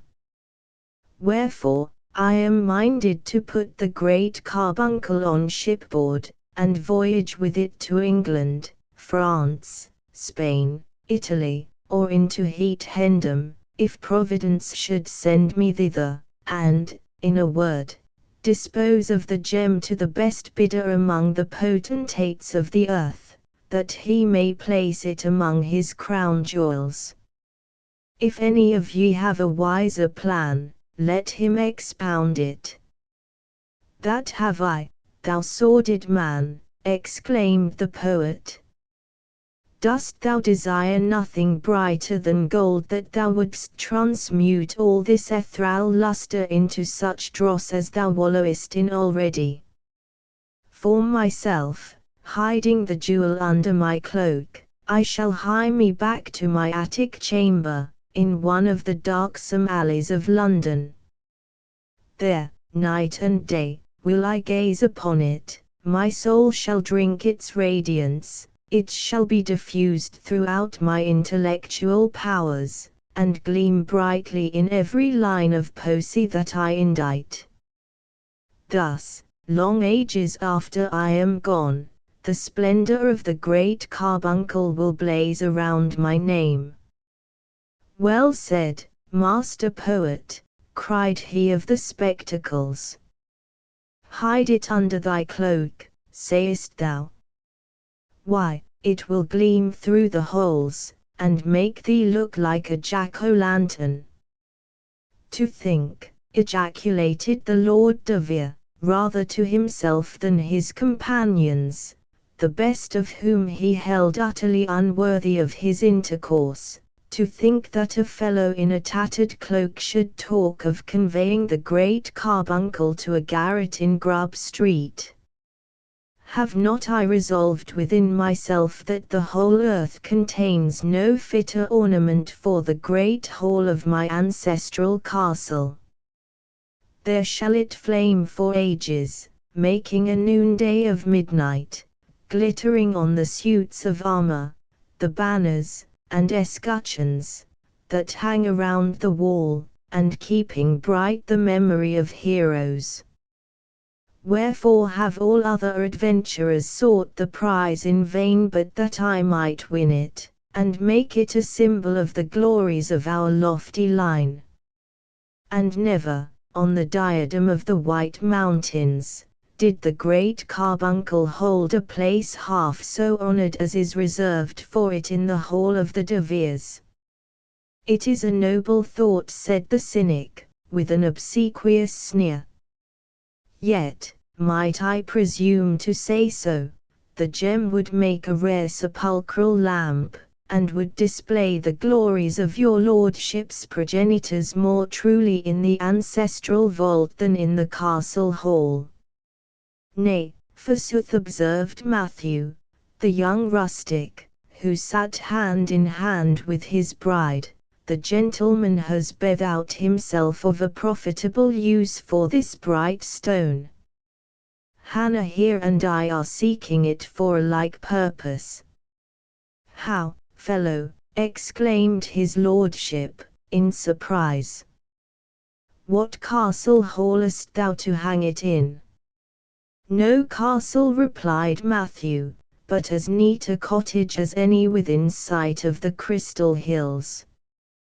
Ye must know, friends, that Hannah and I, being wedded the last week, have taken up the search of the great carbuncle, because we shall need its light in the long winter evenings, and it will be such a pretty thing to show the neighbors when they visit us. It will shine through the house so that we may pick up a pin in any corner, and will set all the windows a-glowing as if there were a great fire of pine knots in the chimney. And then how pleasant, when we awake in the night, to be able to see one another's faces." There was a general smile among the adventurers at the simplicity of the young couple's project in regard to this wondrous and invaluable stone, with which the greatest monarch on earth might have been proud to adorn his palace. Especially the man with spectacles, who had sneered at all the company in turn, now twisted his visage into such an expression of ill-natured mirth, that Matthew asked him, rather peevishly, what he himself meant to do with the great carbuncle. "The great carbuncle," answered the cynic, with ineffable scorn. "Why, you blockhead, there is no such thing in rerum natura. I have come 3,000 miles, and am resolved to set my foot on every peak of these mountains, and poke my head into every chasm, for the sole purpose of demonstrating to the satisfaction of any man one whit less an ass than thyself that the great carbuncle is all a humbug." Vain and foolish were the motives that had brought most of the adventurers to the Crystal Hills, but none so vain, so foolish, and so impious too, as that of the scoffer with the prodigious spectacles. He was one of those wretched and evil men whose yearnings are downward to the darkness, instead of heavenward, and who, could they but distinguish the lights which God hath kindled for us, would count the midnight gloom their chiefest glory. As the cynic spoke, several of the party were startled by a gleam of red splendor, that showed the huge shapes of the surrounding mountains and the rock bed of the turbulent river with an illumination unlike that of their fire on the trunks and black boughs of the forest trees. They listened for the roll of thunder, but heard nothing, and were glad that the tempest came not near them. The stars, those dial points of heaven, now warned the adventurers to close their eyes on the blazing logs, and open them, in dreams, to the glow of the great carbuncle. The young married couple had taken their lodgings in the farthest corner of the wigwam, and were separated from the rest of the party by a curtain of curiously woven twigs, such as might have hung, in deep festoons, around the bridal bower of Eve. The modest little wife had wrought this piece of tapestry while the other guests were talking. She and her husband fell asleep with hands tenderly clasped, and awoke from visions of unearthly radiance to meet the more blessed light of one another's eyes. They awoke at the same instant, and with one happy smile beaming over their two faces, which grew brighter with their consciousness of the reality of life and love. But no sooner did she recollect where they were, than the bride peeped through the interstices of the leafy curtain, and saw that the outer room of the hut was deserted. "Up, dear Matthew," cried she, in haste. "The strange folk are all gone. Up, this very minute, or we shall lose the great carbuncle." In truth, so little did these poor young people deserve the mighty prize which had lured them thither, that they had slept peacefully all night, until the summits of the hills were glittering with sunshine, while the other adventurers had tossed their limbs in feverish wakefulness, or dreamed of climbing precipices, and set off to realize their dreams with the earliest peep of dawn. But Matthew and Hannah, after their calm rest, were as light as two young deer, and merely stopped to say their prayers and wash themselves in a cold pool of the Amonujac, and then to taste a morsel of food, ere they turned their faces to the mountainside. It was a sweet emblem of conjugal affection, as they toiled up the difficult ascent, gathering strength from the mutual aid which they afforded. After several little accidents, such as a torn robe, a lost shoe, and the entanglement of Hannah's hair in a bough, they reached the upper verge of the forest, and were now to pursue a more adventurous course. The innumerable trunks and heavy foliage of the trees had hitherto shut in their thoughts, which now shrank affrighted from the region of wind and cloud and naked rocks and desolate sunshine, that rose immeasurably above them. They gazed back at the obscure wilderness which they had traversed, and longed to be buried again in its depths rather than trust themselves to so vast and visible a solitude. "Shall we go on?" said Matthew, throwing his arm round Hannah's waist, both to protect her and to comfort his heart by drawing her close to it. But the little bride, simple as she was, had a woman's love of jewels, and could not forego the hope of possessing the very brightest in the world, in spite of the perils with which it must be won. "Let us climb a little higher," whispered she, yet tremulously, as she turned her face upward to the lonely sky.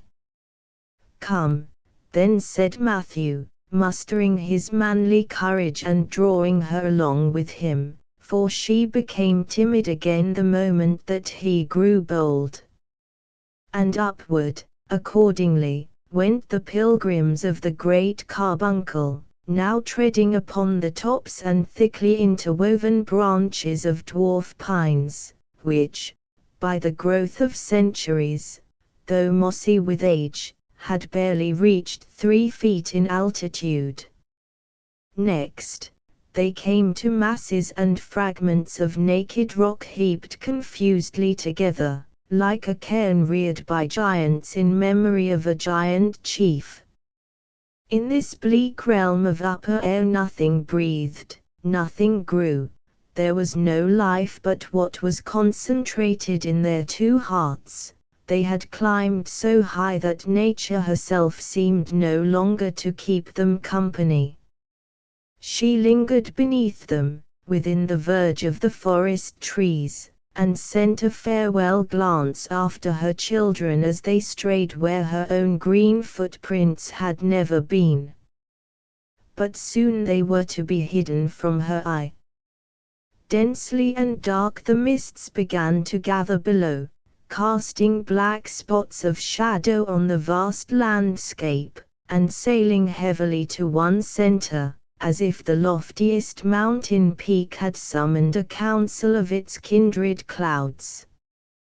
Finally, the vapors welded themselves, as it were, into a mass, presenting the appearance of a pavement over which the wanderers might have trodden, but where they would vainly have sought an avenue to the blessed earth which they had lost.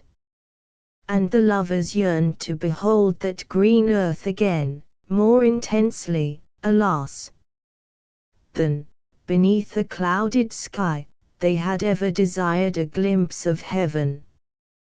They even felt it a relief to their desolation when the mists, creeping gradually up the mountain, concealed its lonely peak, and thus annihilated, at least for them, the whole region of visible space. But they drew closely together, with a fond and melancholy gaze, dreading lest the universal cloud should snatch them from each other's sight. Still, perhaps, they would have been resolute to climb as far and as high, between earth and heaven, as they could find foothold, if Hannah's strength had not begun to fail, and with that, her courage also. Her breath grew short. She refused to burden her husband with her weight, but often tottered against his side, and recovered herself each time by a feebler effort. At last, she sank down on one of the rocky steps of the acclivity. "We are lost, dear Matthew," said she, mournfully. "We shall never find our way to the earth again. And oh, how happy we might have been in our cottage." "Dear heart, we will yet be happy there," answered Matthew. "Look. In this direction, the sunshine penetrates the dismal mist. By its aid, I can direct our course to the passage of the notch. Let us go back, love, and dream no more of the great carbuncle." "The sun cannot be yonder," said Hannah, with despondence. "By this time it must be noon. If there could ever be any sunshine here, it would come from above our heads." "But look," repeated Matthew, in a somewhat altered tone. "It is brightening every moment. If not sunshine, what can it be?" Nor could the young bride any longer deny that a radiance was breaking through the mist, and changing its dim hue to a dusky red, which continually grew more vivid, as if brilliant particles were interfused with the gloom. Now, also, the cloud began to roll away from the mountain, while, as it heavily withdrew, one object after another started out of its impenetrable obscurity into sight, with precisely the effect of a new creation, before the indistinctness of the old chaos had been completely swallowed up. As the process went on, they saw the gleaming of water close at their feet, and found themselves on the very border of a mountain lake, deep, bright, clear, and calmly beautiful, spreading from brim to brim of a basin that had been scooped out of the solid rock. A ray of glory flashed across its surface. The pilgrims looked whence it should proceed, but closed their eyes with a thrill of awful admiration, to exclude the fervid splendor that glowed from the brow of a cliff impending over the enchanted lake. For the simple pair had reached that lake of mystery, and found the long-sought shrine of the great carbuncle.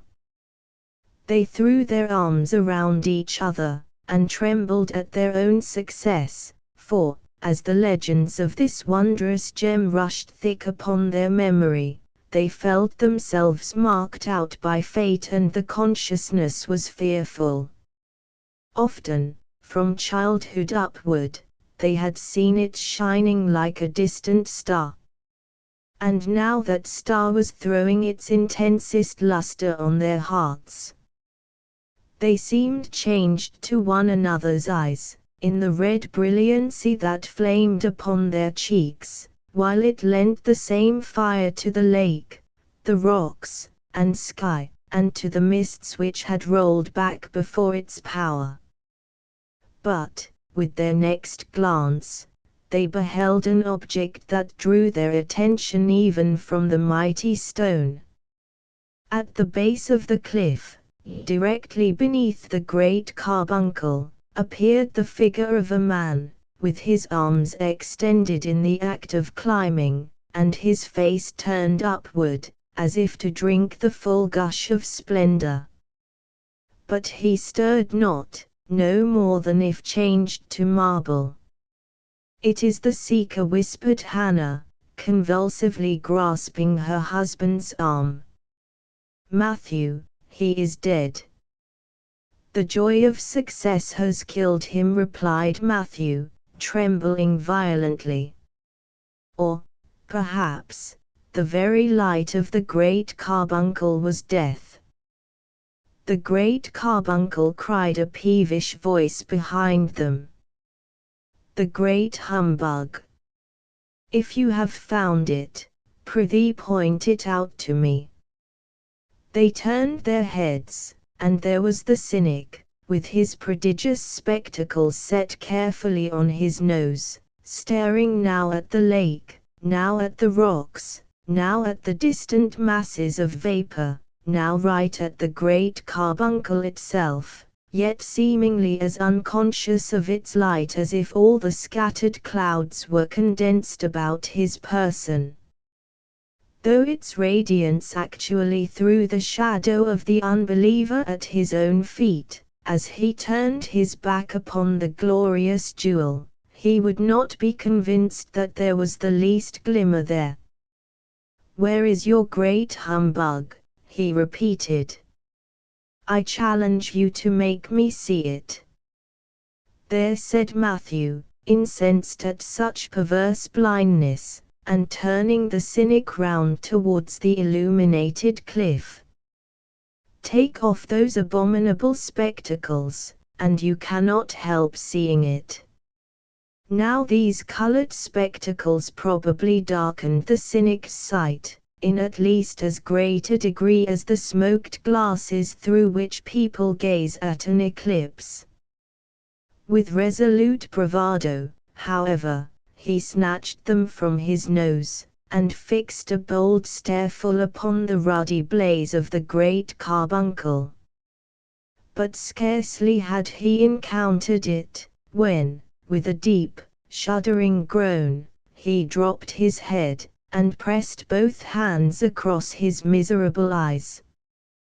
Thenceforth there was, in very truth, no light of the great carbuncle, nor any other light on earth, nor light of heaven itself, for the poor cynic, so long accustomed to view all objects through a medium that deprived them of every glimpse of brightness, a single flash of so glorious a phenomenon, striking upon his naked vision, had blinded him forever.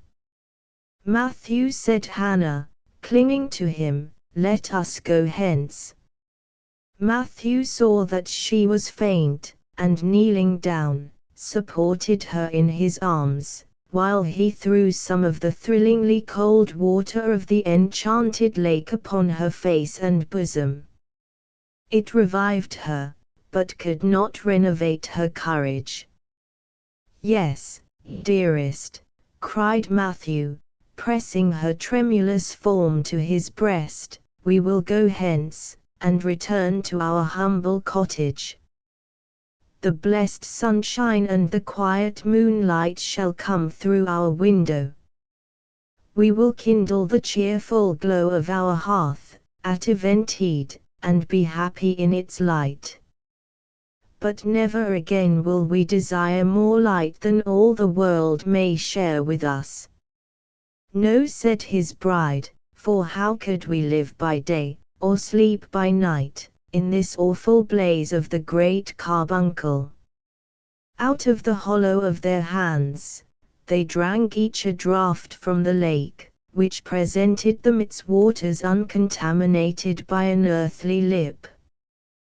Then, lending their guidance to the blinded cynic, who uttered not a word, and even stifled his groans in his own most wretched heart, they began to descend the mountain.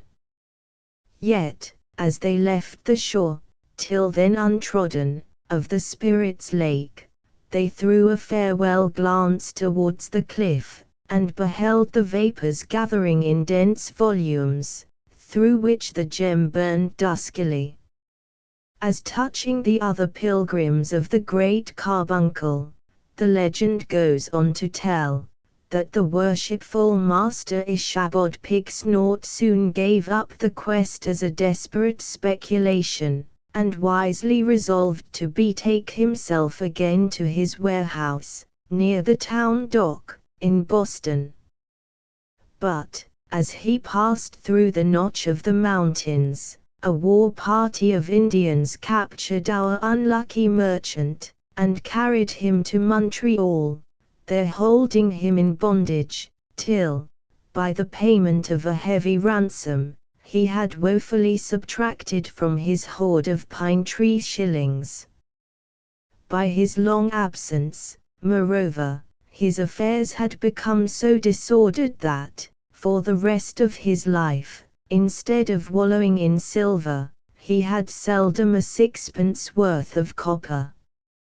Dr. Cacaphodel, the alchemist, returned to his laboratory with a prodigious fragment of granite, which he ground to powder, dissolved in acids, melted in the crucible, and burned with the blowpipe, and published the result of his experiments in one of the heaviest folios of the day. And, for all these purposes, the gem itself could not have answered better than the granite. The poet, by a somewhat similar mistake, made prize of a great piece of ice, which he found in a sunless chasm of the mountains, and swore that it corresponded, in all points, with his idea of the great carbuncle. The critics say that, if his poetry lacked the splendor of the gem, it retained all the coldness of the ice. The Lord de Vere went back to his ancestral hall, where he contented himself with a wax-lighted chandelier, and filled, in due course of time, another coffin in the ancestral vault. As the funeral torches gleamed within that dark receptacle, there was no need of the great carbuncle to show the vanity of earthly pomp. The cynic, having cast aside his spectacles, wandered about the world, a miserable object, and was punished with an agonizing desire of light, for the wilful blindness of his former life. The whole night long, he would lift his splendor-blasted orbs to the moon and stars. He turned his face eastward, at sunrise, as duly as a Persian idolater. He made a pilgrimage to Rome, to witness the magnificent illumination of St. Peter's Church, and finally perished in the great fire of London, into the midst of which he had thrust himself, with the desperate idea of catching one feeble ray from the blaze that was kindling earth and heaven. Matthew and his bride spent many peaceful years, and were fond of telling the legend of the great carbuncle. The tale, however, towards the close of their lengthened lives, did not meet with the full credence that had been accorded to it by those who remembered the ancient lustre of the gem. For it is affirmed that, from the hour when two mortals had shown themselves so simply wise as to reject a jewel which would have dimmed all earthly things, its splendor waned. When other pilgrims reached the cliff, they found only an opaque stone, with particles of mica glittering on its surface. There is also a tradition that, as the youthful pair departed, the gem was loosened from the forehead of the cliff, and fell into the enchanted lake, and that, at noontide, the seeker's form may still be seen to bend over its quenchless gleam. Some few believe that this inestimable stone is blazing as of old, and say that they have caught its radiance, like a flash of summer lightning, far down the valley of the Saco. And be it owned that, many a mile from the Crystal Hills, I saw a wondrous light around their summits, and was allured, by the faith of Poesy, to be the latest pilgrim of the great carbuncle. Sketches from memory. The notch of the White Mountains. It was now the middle of September. We had come since sunrise from Bartlett, passing up through the valley of the Saco, which extends between mountainous walls, sometimes with a steep ascent, but often as level as a church aisle. All that day and 2 preceding ones we had been loitering towards the heart of the White Mountains, those old crystal hills, whose mysterious brilliancy had gleamed upon our distant wanderings before we thought of visiting them. Height after height had risen and towered one above another till the clouds began to hang below the peaks. Down their slopes were the red pathways of the slides, those avalanches of earth, stones and trees, which descend into the hollows, leaving vestiges of their track hardly to be effaced by the vegetation of ages. We had mountains behind us and mountains on each side, and a group of mightier ones ahead. Still our road went up along the Saco, right towards the center of that group, as if to climb above the clouds in its passage to the farther region. In old times the settlers used to be astounded by the inroads of the northern Indians coming down upon them from this mountain rampart through some defile known only to themselves. It is, indeed, a wondrous path. A demon, it might be fancied, or one of the Titans, was traveling up the valley, elbowing the heights carelessly aside as he passed, till at length a great mountain took its stand directly across his intended road.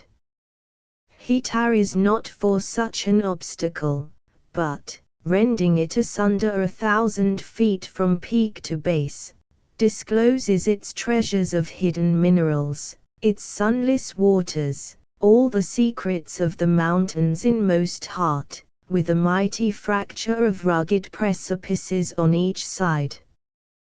This is the notch of the White Hills. Shame on me that I have attempted to describe it by so mean an image, feeling, as I do, that it is one of those symbolic scenes which lead the mind to the sentiment, though not to the conception, of omnipotence. We had now reached a narrow passage, which showed almost the appearance of having been cut by human strength and artifice in the solid rock. There was a wall of granite on each side, high and precipitous, especially on our right, and so smooth that a few evergreens could hardly find foothold enough to grow there. This is the entrance, or, in the direction we were going, the extremity, of the romantic defile of the Notch. Before emerging from it, the rattling of wheels approached behind us, and a stagecoach rumbled out of the mountain, with seats on top and trunks behind, and a smart driver, in a drab greatcoat, touching the wheel horses with the whipstock and reining in the leaders.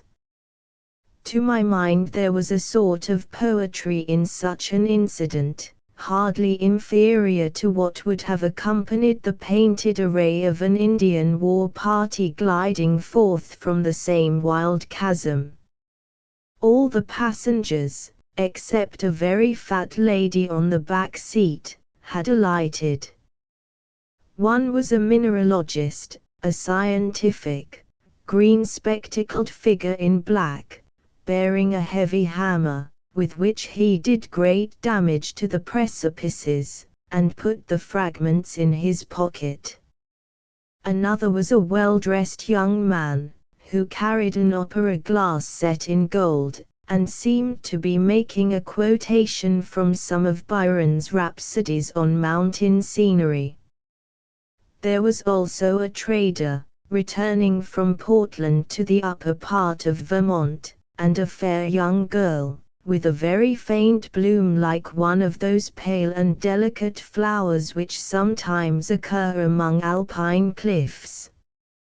They disappeared, and we followed them, passing through a deep pine forest, which for some miles allowed us to see nothing but its own dismal shade. Towards nightfall we reached a level amphitheatre, surrounded by a great rampart of hills, which shut out the sunshine long before it left the external world. It was here that we obtained our first view, except at a distance, of the principal group of mountains. They are majestic, and even awful, when contemplated in a proper mood, yet, by their breadth of base and the long ridges which support them, give the idea of immense bulk rather than of towering height. Mount Washington, indeed, looked near to heaven. He was white with snow a mile downward, and had caught the only cloud that was sailing through the atmosphere to veil his head.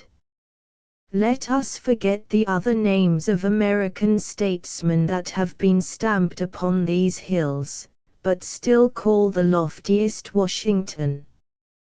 Mountains are Earth's undecaying monuments. They must stand while she endures, and never should be consecrated to the mere great men of their own age and country, but to the mighty ones alone, whose glory is universal, and whom all time will render illustrious. The air, not often sultry in this elevated region, nearly 2,000 feet above the sea, was now sharp and cold, like that of a clear November evening in the lowlands. By morning, probably, there would be a frost, if not a snowfall, on the grass and rye, and an icy surface over the standing water. I was glad to perceive a prospect of comfortable quarters in a house which we were approaching, and of pleasant company in the guests who were assembled at the door. Our evening party among the mountains, we stood in front of a good substantial farmhouse, of old date in that wild country. A sign over the door denoted it to be the White Mountain Post Office, an establishment which distributes letters and newspapers to perhaps a score of persons, comprising the population of 2 or 3 townships among the hills. The broad and weighty antlers of a deer, a stag of 10 were fastened at the corner of the house, a fox's bushy tail was nailed beneath them, and a huge black paw lay on the ground, newly severed and still bleeding, the trophy of a bear hunt. Among several persons collected about the doorsteps, the most remarkable was a sturdy mountaineer, of 6 feet 2 and corresponding bulk, with a heavy set of features, such as might be moulded on his own blacksmith's anvil, but yet indicative of mother wit and rough humor.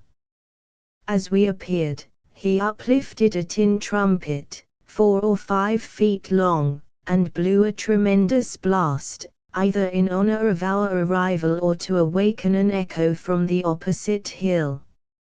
Ethan Crawford's guests were of such a motley description as to form quite a picturesque group, seldom seen together except at some place like this, at once the pleasure house of fashionable tourists and the homely inn of country travelers. Among the company at the door were the mineralogist and the owner of the gold opera glass whom we had encountered in the Notch, 2 Georgian gentlemen, who had chilled their southern blood that morning on the top of Mount Washington, a physician and his wife from Conway, a trader of Burlington, and an old squire of the Green Mountains, and 2 young married couples, all the way from Massachusetts, on the matrimonial jaunt. Besides these strangers, the rugged county of Coos, in which we were, was represented by half a dozen woodcutters, who had slain a bear in the forest and smitten off his paw.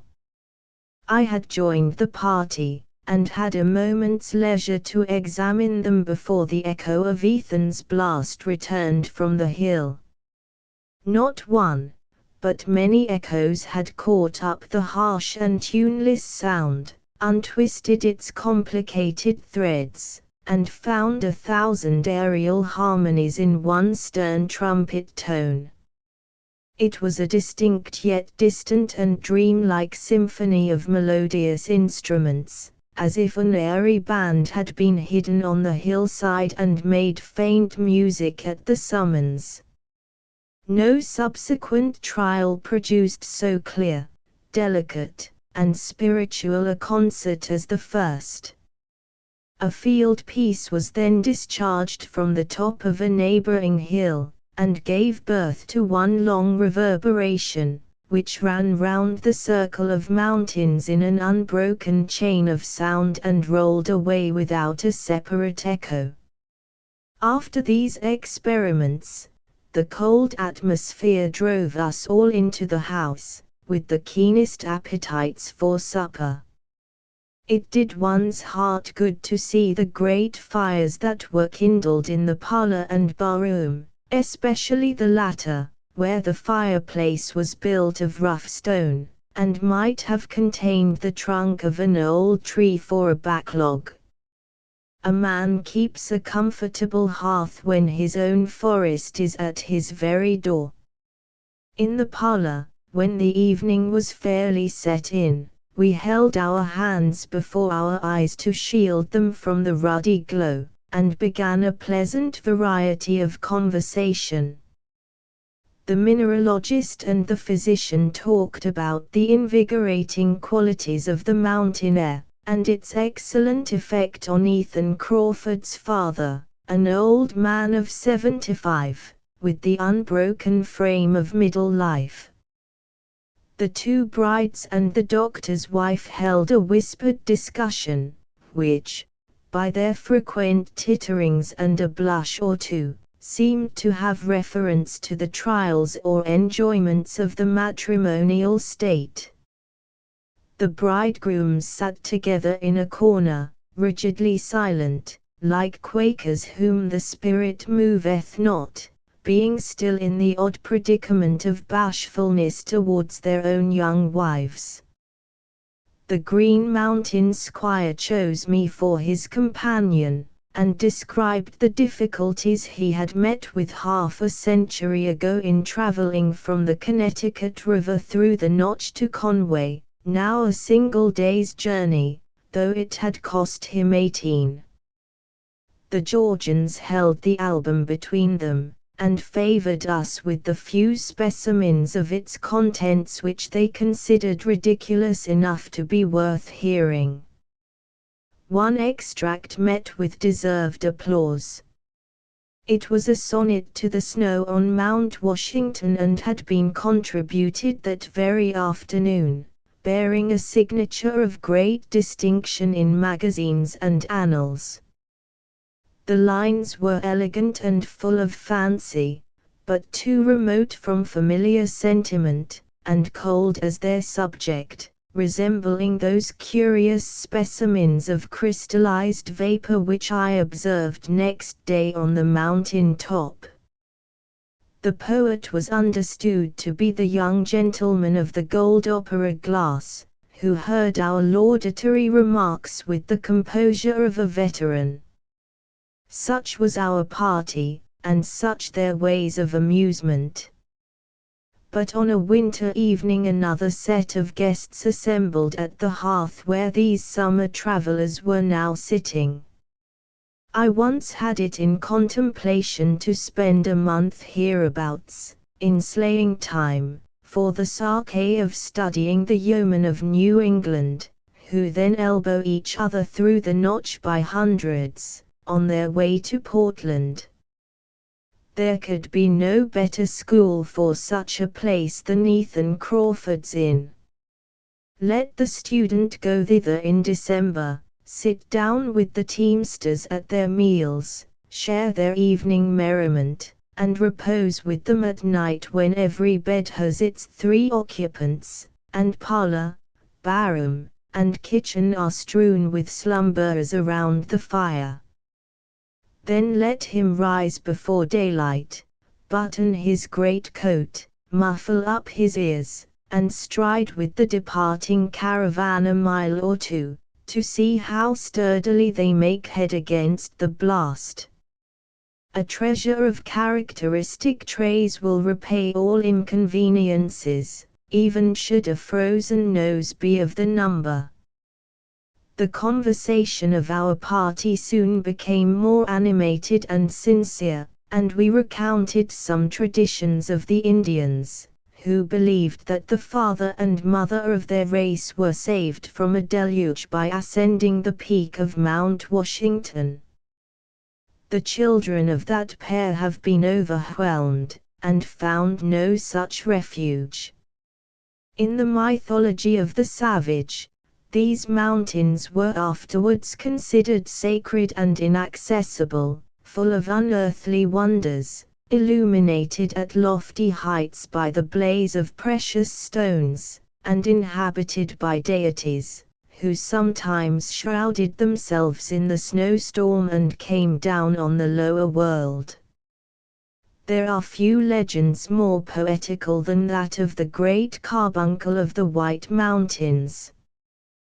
The belief was communicated to the English settlers, and is hardly yet extinct, that a gem, of such immense size as to be seen shining miles away, hangs from a rock over a clear, deep lake, high up among the hills.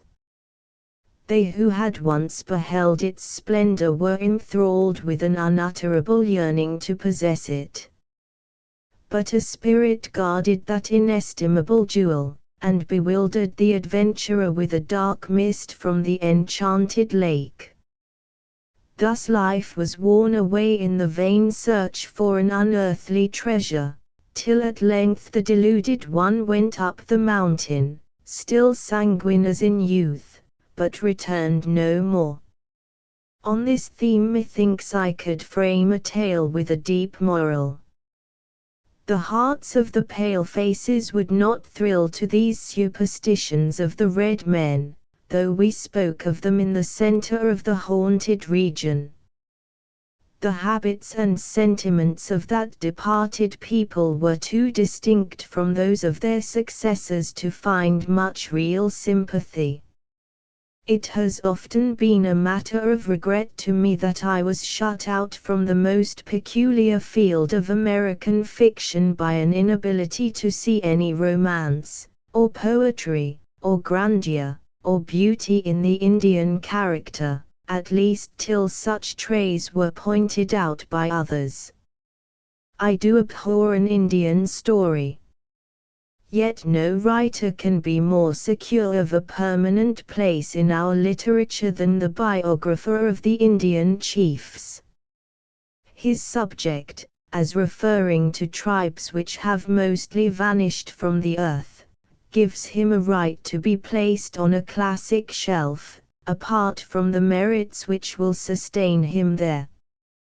I made inquiries whether, in his researches about these parts, our mineralogist had found the 3 silver hills which an Indian Sachem sold to an Englishman nearly 200 years ago, and the treasure of which the posterity of the purchaser have been looking for ever since. But the man of science had ransacked every hill along the Saco, and knew nothing of these prodigious piles of wealth.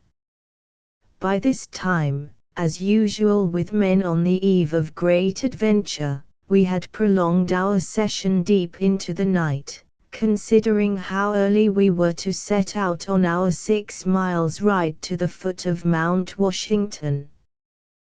There was now a general breaking up.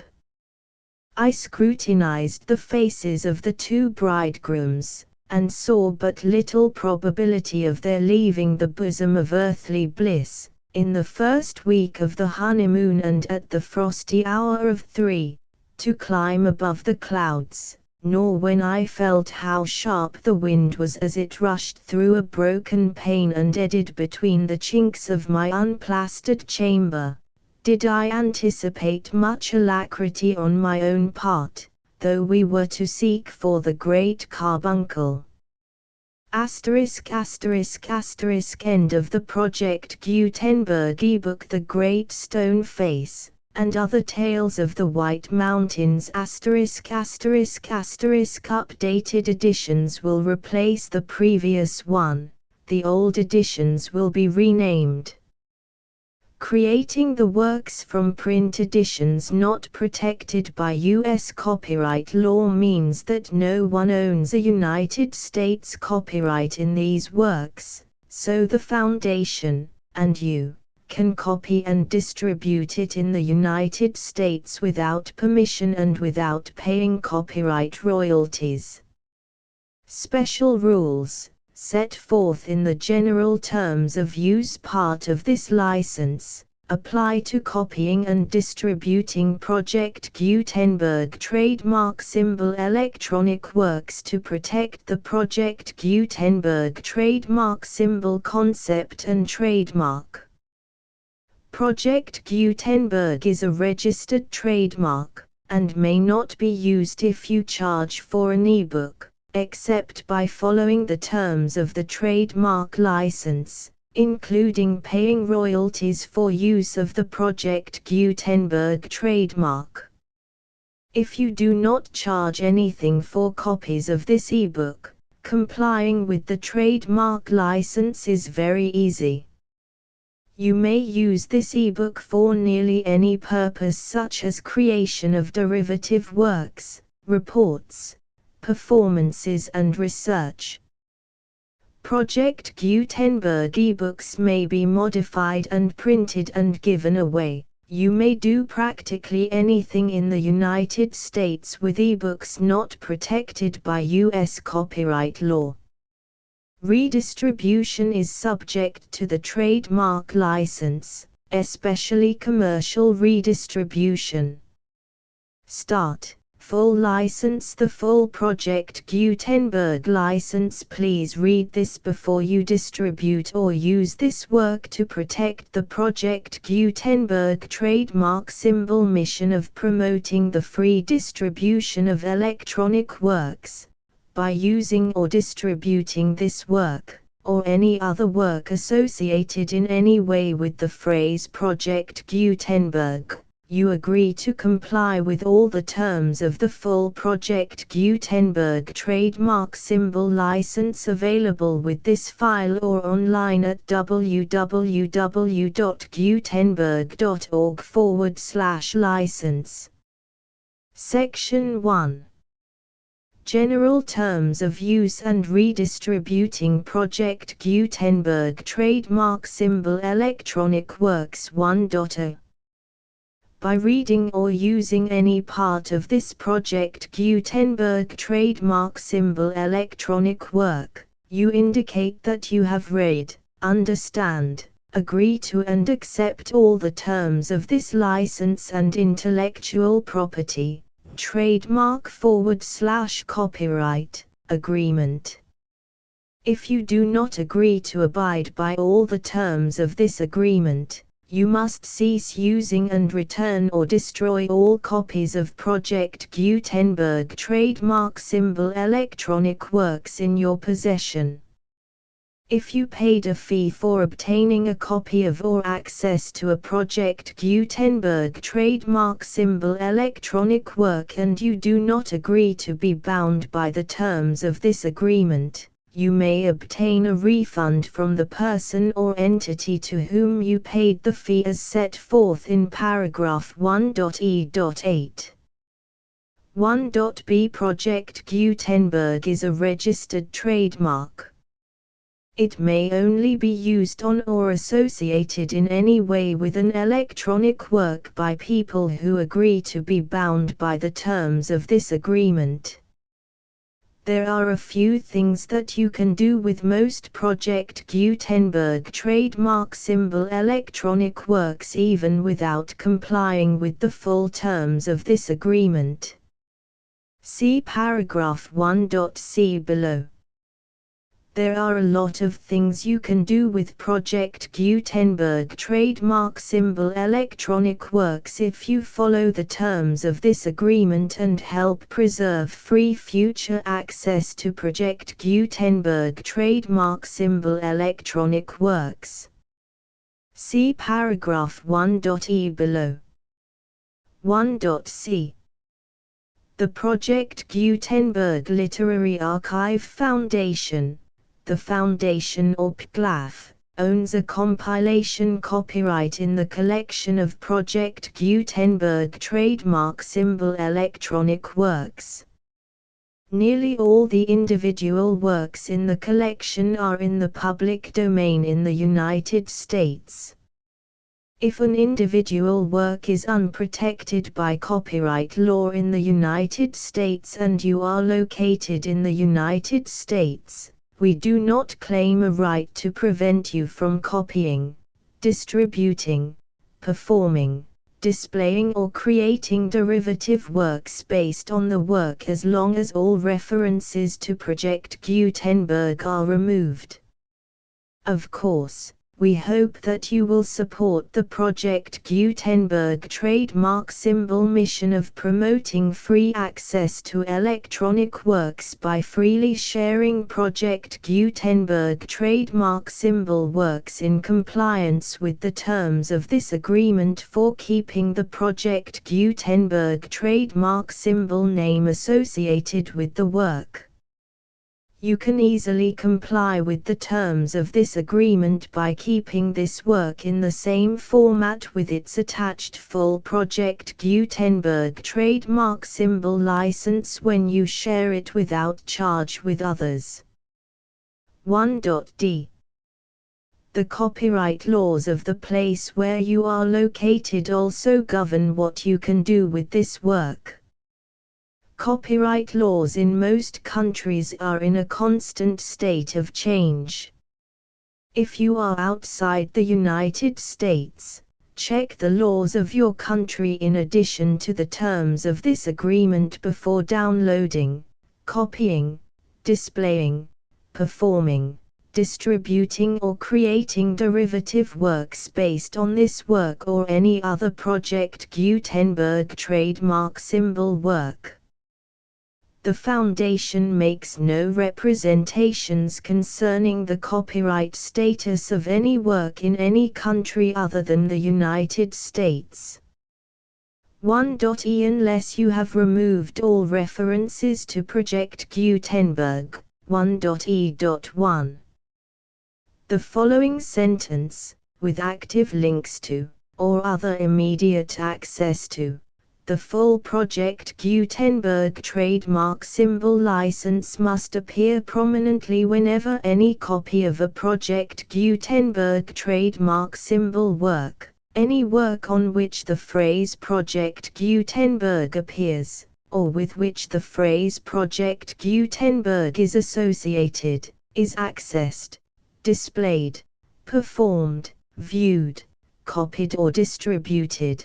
This ebook is for the use of anyone anywhere in the United States and most other parts of the world at no cost and with almost no restrictions whatsoever. You may copy it, give it away or reuse it under the terms of the Project Gutenberg license included with this ebook or online at www.gutenberg.org. If you are not located in the United States, you will have to check the laws of the country where you are located before using this ebook. 1.e.2. If an individual Project Gutenberg trademark symbol electronic work is derived from texts not protected by U.S. copyright law, does not contain a notice indicating that it is posted with permission of the copyright holder, the work can be copied and distributed to anyone in the United States without paying any fees or charges. If you are redistributing or providing access to a work with the phrase Project Gutenberg associated with or appearing on the work, you must comply either with the requirements of paragraphs 1.e.1 through 1.e.7 or obtain permission for the use of the work and the Project Gutenberg trademark symbol trademark as set forth in paragraphs 1.e.8 or 1.e.9. 1.e.3. If an individual Project Gutenberg trademark symbol electronic work is posted with the permission of the copyright holder, your use and distribution must comply with both paragraphs 1.e.1 through 1.e.7 and any additional terms imposed by the copyright holder.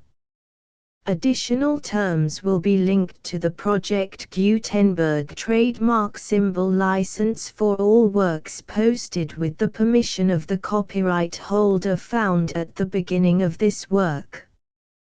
1.e.4.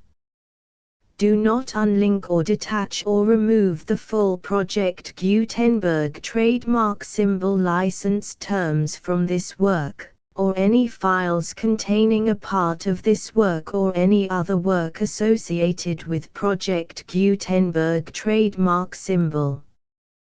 1.e.5. Do not copy, display, perform, distribute or redistribute this electronic work, or any part of this electronic work, without prominently displaying the sentence set forth in paragraph 1.e.1 with active links or immediate access to the full terms of the Project Gutenberg trademark symbol license. 1.e.6. You may convert to and distribute this work in any binary, compressed, marked up, non-proprietary or proprietary form, including any word processing or hypertext form. However, If you provide access to or distribute copies of a Project Gutenberg trademark symbol work in a format other than plain vanilla ASCII or other format used in the official version posted on the official Project Gutenberg trademark symbol website, www.gutenberg.org, you must, at no additional cost, fee or expense to the user, provide a copy, a means of exporting a copy, or a means of obtaining a copy upon request, of the work in its original plain vanilla ASCII or other form. Any alternate format must include the full Project Gutenberg trademark symbol license as specified in paragraph 1.e.1. 1.e.7. Do not charge a fee for access to, viewing, displaying, performing, copying or distributing any Project Gutenberg trademark symbol works unless you comply with paragraph 1.e.8 or 1.e.9. 1.e.8. You may charge a reasonable fee for copies of or providing access to or distributing Project Gutenberg trademark symbol electronic works provided that you pay a royalty fee of 20% of the gross profits you derive from the use of Project Gutenberg trademark symbol works calculated using the method you already use to calculate your applicable taxes. The fee is owed to the owner of the Project Gutenberg trademark symbol trademark, but he has agreed to donate royalties under this paragraph to the Project Gutenberg Literary Archive Foundation. Royalty payments must be paid within 60 days following each date on which you prepare, or are legally required to prepare, your periodic tax returns. Royalty payments should be clearly marked as such and sent to the Project Gutenberg Literary Archive Foundation at the address specified in Section 4, Information about donations to the Project Gutenberg Literary Archive Foundation. You provide a full refund of any money paid by a user who notifies you in writing, or by email, within 30 days of receipt that he does not agree to the terms of the full Project Gutenberg trademark symbol license. You must require such a user to return or destroy all copies of the works possessed in a physical medium and discontinue all use of and all access to other copies of Project Gutenberg trademark symbol works. You provide, in accordance with paragraph 1.f.3, a full refund of any money paid for a work or a replacement copy, if a defect in the electronic work is discovered and reported to you within 90 days of receipt of the work. You comply with all other terms of this agreement for free distribution of Project Gutenberg trademark symbol works. 1.e.9. If you wish to charge a fee or distribute a Project Gutenberg trademark symbol electronic work or group of works on different terms than are set forth in this agreement, you must obtain permission in writing from the Project Gutenberg Literary Archive Foundation, the manager of the Project Gutenberg trademark symbol trademark. Contact the Foundation as set forth in Section 3 below. 1.f1.f.1.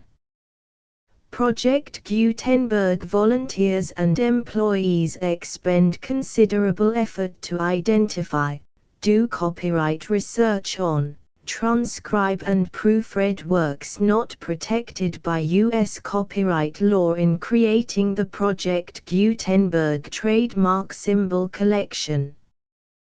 Despite these efforts, Project Gutenberg trademark symbol electronic works, and the medium on which they may be stored, may contain defects such as, but not limited to, incomplete, inaccurate or corrupt data, transcription errors, a copyright or other intellectual property infringement, a defective or damaged disk or other medium, a computer virus, or computer codes that damage or cannot be read by your equipment.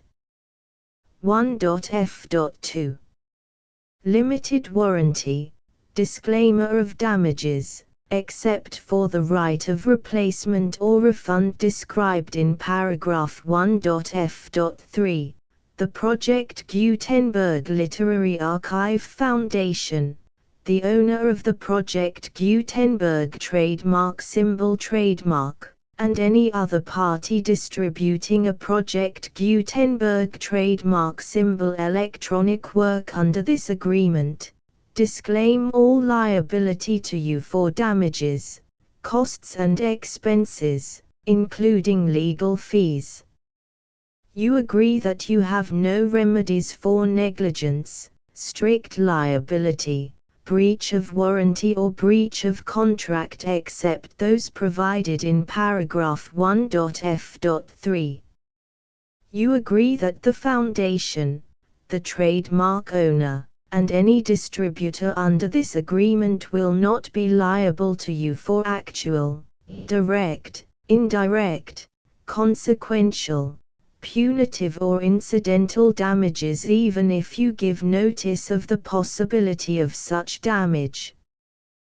1.f.3 Limited right of replacement or refund. If you discover a defect in this electronic work within 90 days of receiving it, you can receive a refund of the money, if any, you paid for it by sending a written explanation to the person you received the work from.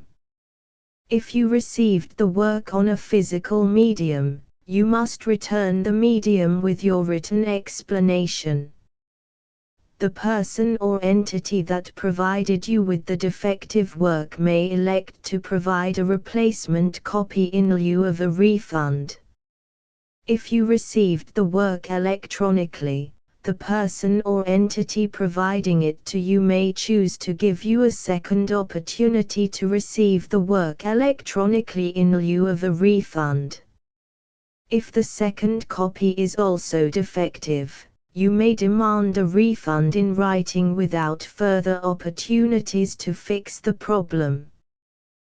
1.f.4 Except for the limited right of replacement or refund set forth in paragraph 1.f.3, this work is provided to you as is, with no other warranties of any kind, express or implied, including but not limited to warranties of merchantability or fitness for any purpose. 1.f.5 Some states do not allow disclaimers of certain implied warranties or the exclusion or limitation of certain types of damages. If any disclaimer or limitation set forth in this agreement violates the law of the state applicable to this agreement, the agreement shall be interpreted to make the maximum disclaimer or limitation permitted by the applicable state law. The invalidity or unenforceability of any provision of this agreement shall not void the remaining provisions. 1.f.6 Indemnity. You agree to indemnify and hold the Foundation, the trademark owner, any agent or employee of the Foundation, anyone providing copies of Project Gutenberg trademark symbol electronic works in accordance with this agreement, and any volunteers associated with the production, promotion and distribution of Project Gutenberg trademark symbol electronic works, harmless from all liability, costs and expenses, including legal fees, that arise directly or indirectly from any of the following which you do or cause to occur. A. Distribution of this or any Project Gutenberg trademark symbol work. B. Alteration, modification, or additions or deletions to any Project Gutenberg trademark symbol work, and C. Any defect you cause. Section 2. Information about the mission of Project Gutenberg trademark symbol. Project Gutenberg trademark symbol is synonymous with the free distribution of electronic works in formats readable by the widest variety of computers, including obsolete, old, middle-aged and new computers. It exists because of the efforts of hundreds of volunteers and donations from people in all walks of life. Volunteers and financial support to provide volunteers with the assistance they need are critical to reaching Project Gutenberg trademark symbol's goals and ensuring that the Project Gutenberg trademark symbol collection will remain freely available for generations to come. In 2001, the Project Gutenberg Literary Archive Foundation was created to provide a secure and permanent future for Project Gutenberg trademark symbol and future generations. To learn more about the Project Gutenberg Literary Archive Foundation and how your efforts and donations can help, see sections 3 and 4 and the Foundation information page at www.gutenberg.org. Section 3. Information about the Project Gutenberg Literary Archive Foundation. The Project Gutenberg Literary Archive Foundation is a non-profit 501(c)(3) educational corporation organized under the laws of the state of Mississippi and granted tax-exempt status by the Internal Revenue Service. The Foundation's IN or Federal Tax Identification Number is 64-6221541. Contributions to the Project Gutenberg Literary Archive Foundation are tax-deductible to the full extent permitted by U.S. federal laws and your state's laws. The Foundation's business office is located at 809 North 1500 West, Salt Lake City, UT 84116. 801-596-1887. Email contact links and up-to-date contact information can be found at the Foundation's website and official page at www.gutenberg.org/contact section 4. Information about donations to the Project Gutenberg Literary Archive Foundation. Project Gutenberg trademark symbol depends upon and cannot survive without widespread public support and donations to carry out its mission of increasing the number of public domain and licensed works that can be freely distributed in machine-readable form accessible by the widest array of equipment, including outdated equipment. Many small donations, $1 to $5,000, are particularly important to maintaining tax-exempt status with the IRS.